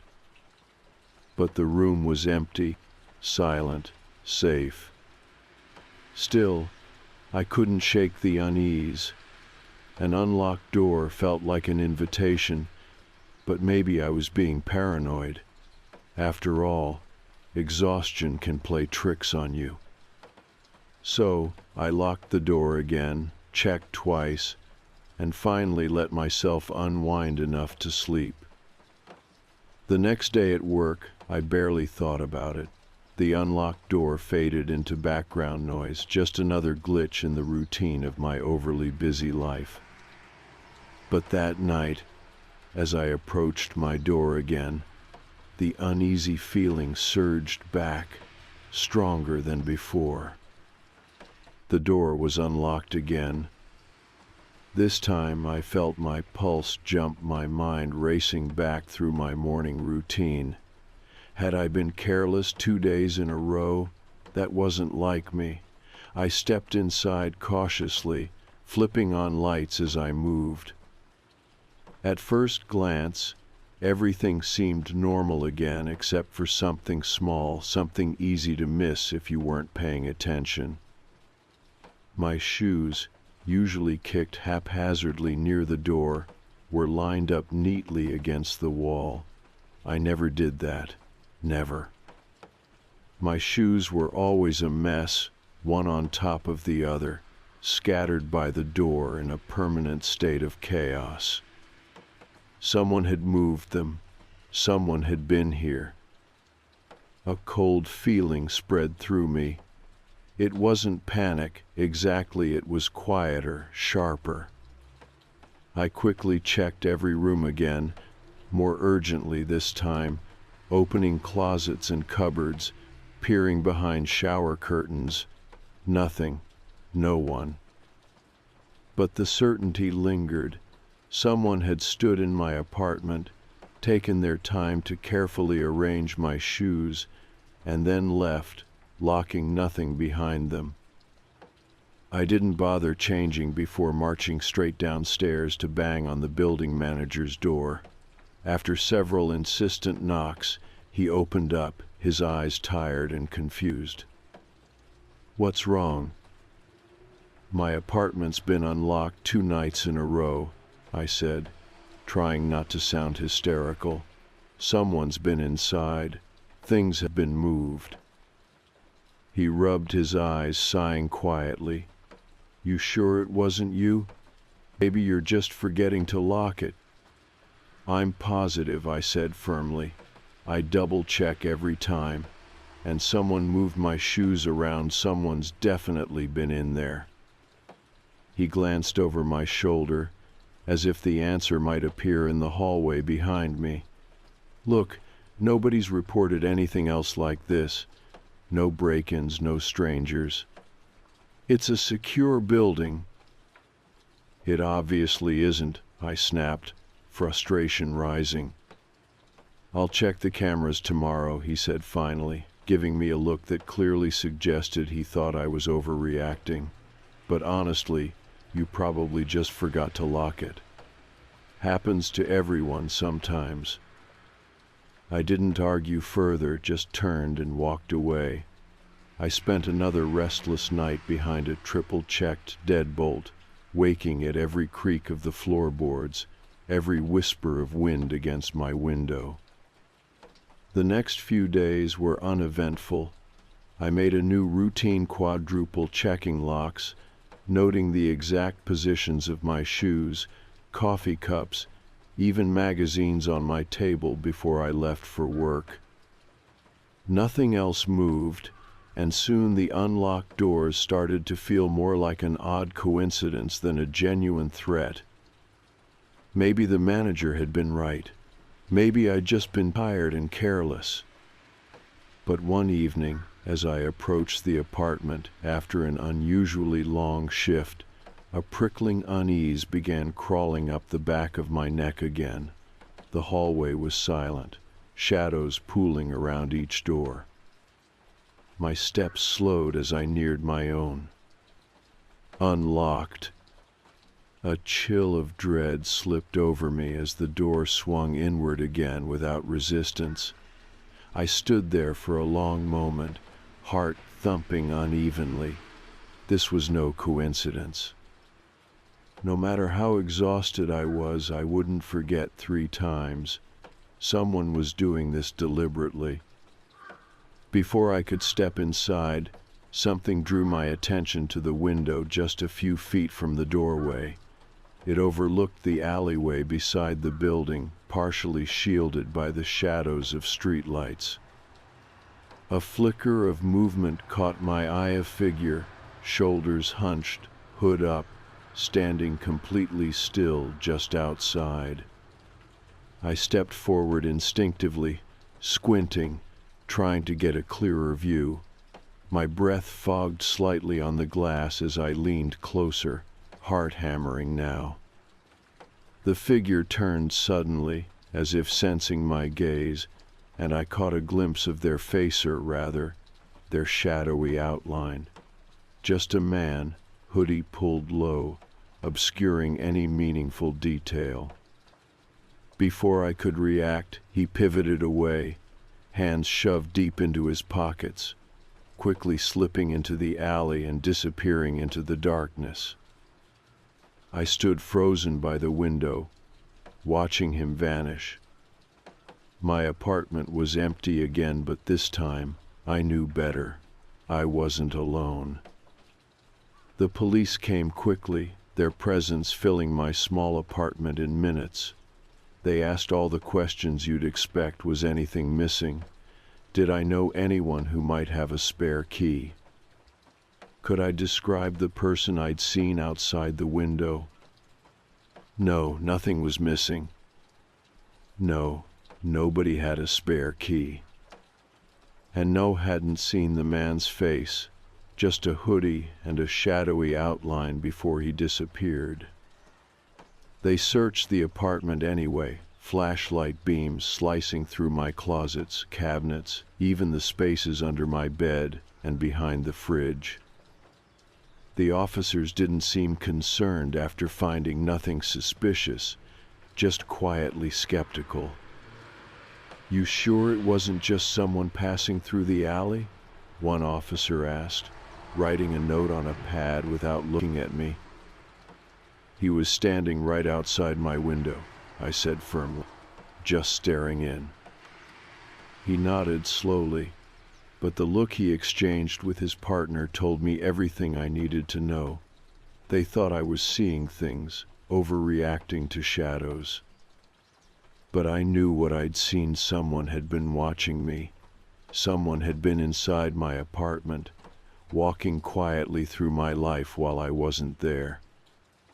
After the officers left, the apartment felt too quiet, too exposed. Every small noise from outside tires on wet pavement, distant voices, footsteps echoing from somewhere upstairs felt intentional, like someone was circling my life, looking for an opening. The next morning I waited anxiously until the building manager finally appeared in his office. I cornered him immediately. "Did you check the security cameras?" He looked at me blankly for a second before recognition flickered in his eyes. "Oh, right, about that. I checked yesterday. Cameras didn't show anything." "What do you mean, nothing?" My voice sharpened with irritation. "I saw someone with my own eyes." He shrugged awkwardly, glancing away as if avoiding responsibility. "Sometimes the angles aren't great. Maybe he stayed just out of view." His tone suggested he thought this was all some paranoid fantasy. But I knew the truth now. Someone was definitely playing a game, and that someone was winning because I had no answers, just more questions. Over the next few days, I became hyper-vigilant. I started leaving small markers around my apartmenta hair, tucked in the doorframe. A penny balanced carefully atop the handle toe track whether someone had come inside again. I told myself these were rational steps, measures anyone would take, but deep down it felt like I was losing control. Every day after work, my pulse quickened as I approached the door, hoping desperately the penny would still be there, undisturbed. And for several days, nothing happened.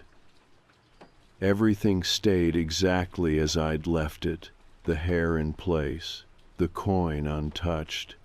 Maybe the stranger had moved on. Maybe my paranoia had scared him away. Or maybe he was just waiting for me to drop my guard again. Then Friday arrived, and with it, another late shift. It was almost midnight when I reached home. The building hallway was silent, lit dimly by a flickering fluorescent bulb overhead. My steps slowed involuntarily as I neared my door, eyes scanning automatically for the penny balanced on top of the handle. Gone. My pulse jumped. I felt the icy crawl of certainty. Someone had been inside again. This time I didn't hesitate. I swung open the door, flipping lights on as I moved through the apartment, checking each room quickly. Nothing seemed moved, not even my shoes this time. Yet something was wrong, something small and subtle, just beyond my perception. I turned in a slow circle in my living room, trying to spot what felt off. Then I noticed the curtain. It had been pulled slightly open, just enough to leave a narrow gap of visibility to the outside. I stepped closer, my breathing shallow, heart thumping as I reached to close it. And there, just beyond the window, stood the same figure, hood up, shoulders hunched. This time he didn't move or run. He simply stood there watching me through the thin glass, his face still hidden in shadow. Anger overtook fear for a brief moment. I smacked my palm hard against the window, yelling, "Who the hell are you? Leave me alone."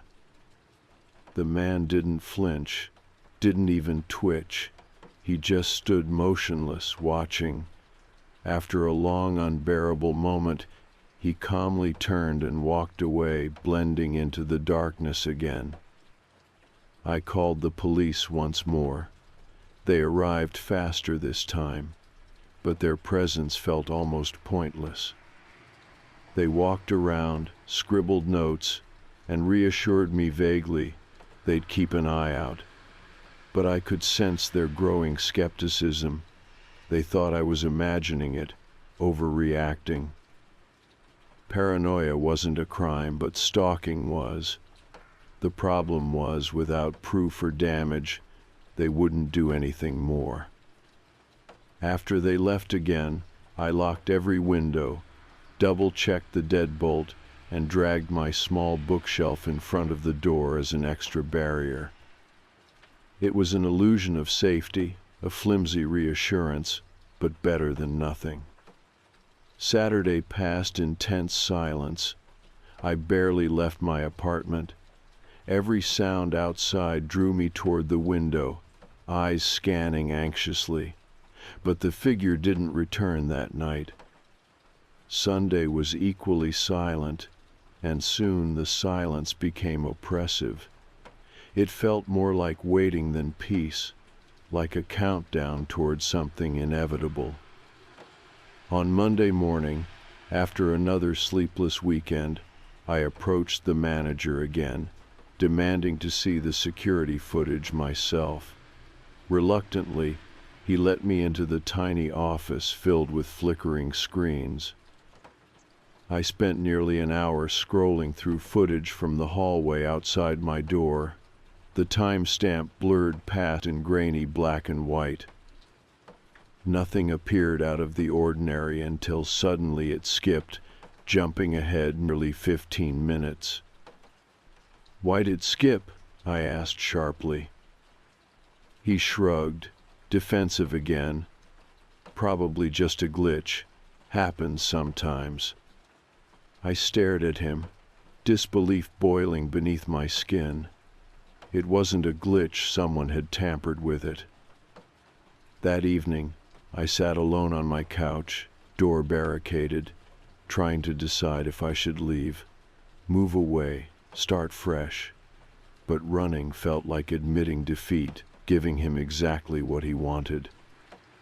A quiet sound echoed softly through the apartment.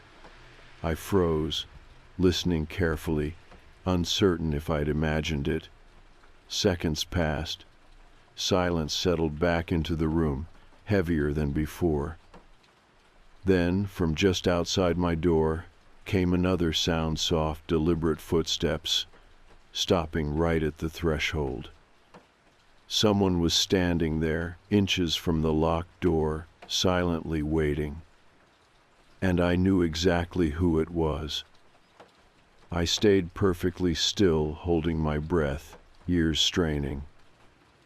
The footsteps had stopped at the door, but whoever stood there wasn't moving away. They were just waiting, quiet, patient. I waited, too frozen on my couch, eyes locked on the door. I thought about shouting, calling the police again, but my phone still sat uselessly on the coffee table. Even fully charged, it wouldn't have mattered. The police had already made it clear they didn't believe me, not without proof. Minutes passed, stretching painfully long. My muscles started to ache, but I didn't dare shift positions. The silence pressed down, heavy and unbearable. Finally, I heard the footsteps again, slow, deliberate, fading away down the hallway. I exhaled quietly, muscles unclenching, but the relief didn't last. I knew this wasn't over. He'd been here multiple times already, moving quietly through my life like it belonged to him. He wouldn't stop until he had what he wanted. Whatever that was. The apartment suddenly felt too open, too vulnerable. I needed to get out, but this time, I wasn't coming back. Moving as quietly as possible, I grabbed my phone, keys, and wallet and stuffed them into my coat pocket.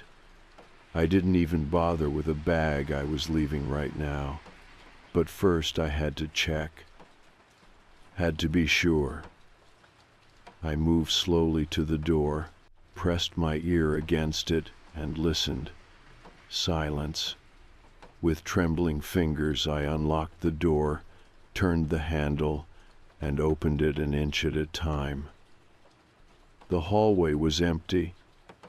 I stepped out, closing the door softly behind me. My eyes scanned the dim hall, half expecting him to step out from behind a corner. But it was empty, lit only by flickering fluorescence. Quickly, I hurried toward the stairwell, refusing to look back. My footsteps echoed harshly against the concrete stairs, each step louder than the last. I pushed open the building's front door, stepping onto the street where the cold night air slapped my face, grounding me back into reality. I was safe. Outside, there were streetlights and cars passing by.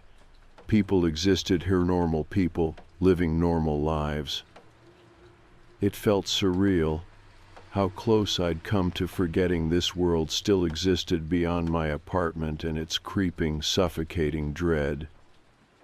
I glanced down at my phone, finally charged again, and saw a string of unread messages from my friend Sarah. Without thinking, I called her, hands still shaking. "Mia," she answered immediately, sounding worried. "What's going on? You haven't responded in days." "Sarah," I whispered, voice cracking, "two need your help." "What's wrong?" "It's a long story, but someone's been getting into my apartment. The police won't help. They think I'm making it up."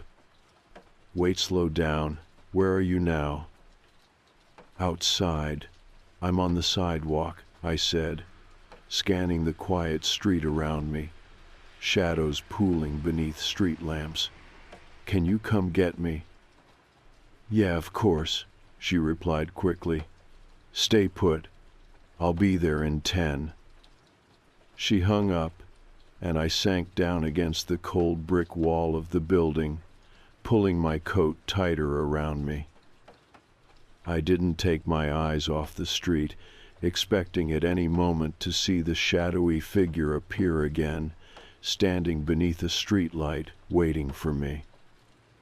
But the street stayed quiet, empty. Sarah pulled up exactly 10 minutes later, her headlights slicing through the darkness. She jumped out, worry etched across her face. "Mia, oh my God, what's going on?" "I'll tell you in the car," I said, hurrying into the passenger seat. As she pulled away, I filled her in every detail of the unlocked doors, the moved items, the man watching me from the shadows. She listened quietly, face pale and tight, her knuckles white against the steering wheel. When I finished, she was silent for a long moment before finally speaking. "That sounds terrifying," she said softly. "Have you told the police?" I tried. I muttered bitterly. "They don't believe me." She glanced at me, her expression troubled. "Well, you're not going back there. You can stay with me until we figure this out." "Thank you," I whispered, tears finally burning behind my eyes. For the first time in days, I felt safe. Sarah's place was quiet, comforting. She made tea, insisting I rest on her sofa. The warmth of her apartment, her calm voice, and the gentle hum of traffic outside all reminded me that life could still feel normal. I drifted into a dreamless sleep, exhaustion finally overtaking the adrenaline. The next morning, I woke slowly, blinking in confusion until the memory of everything hit me at once. The relief faded quickly, replaced by anxiety.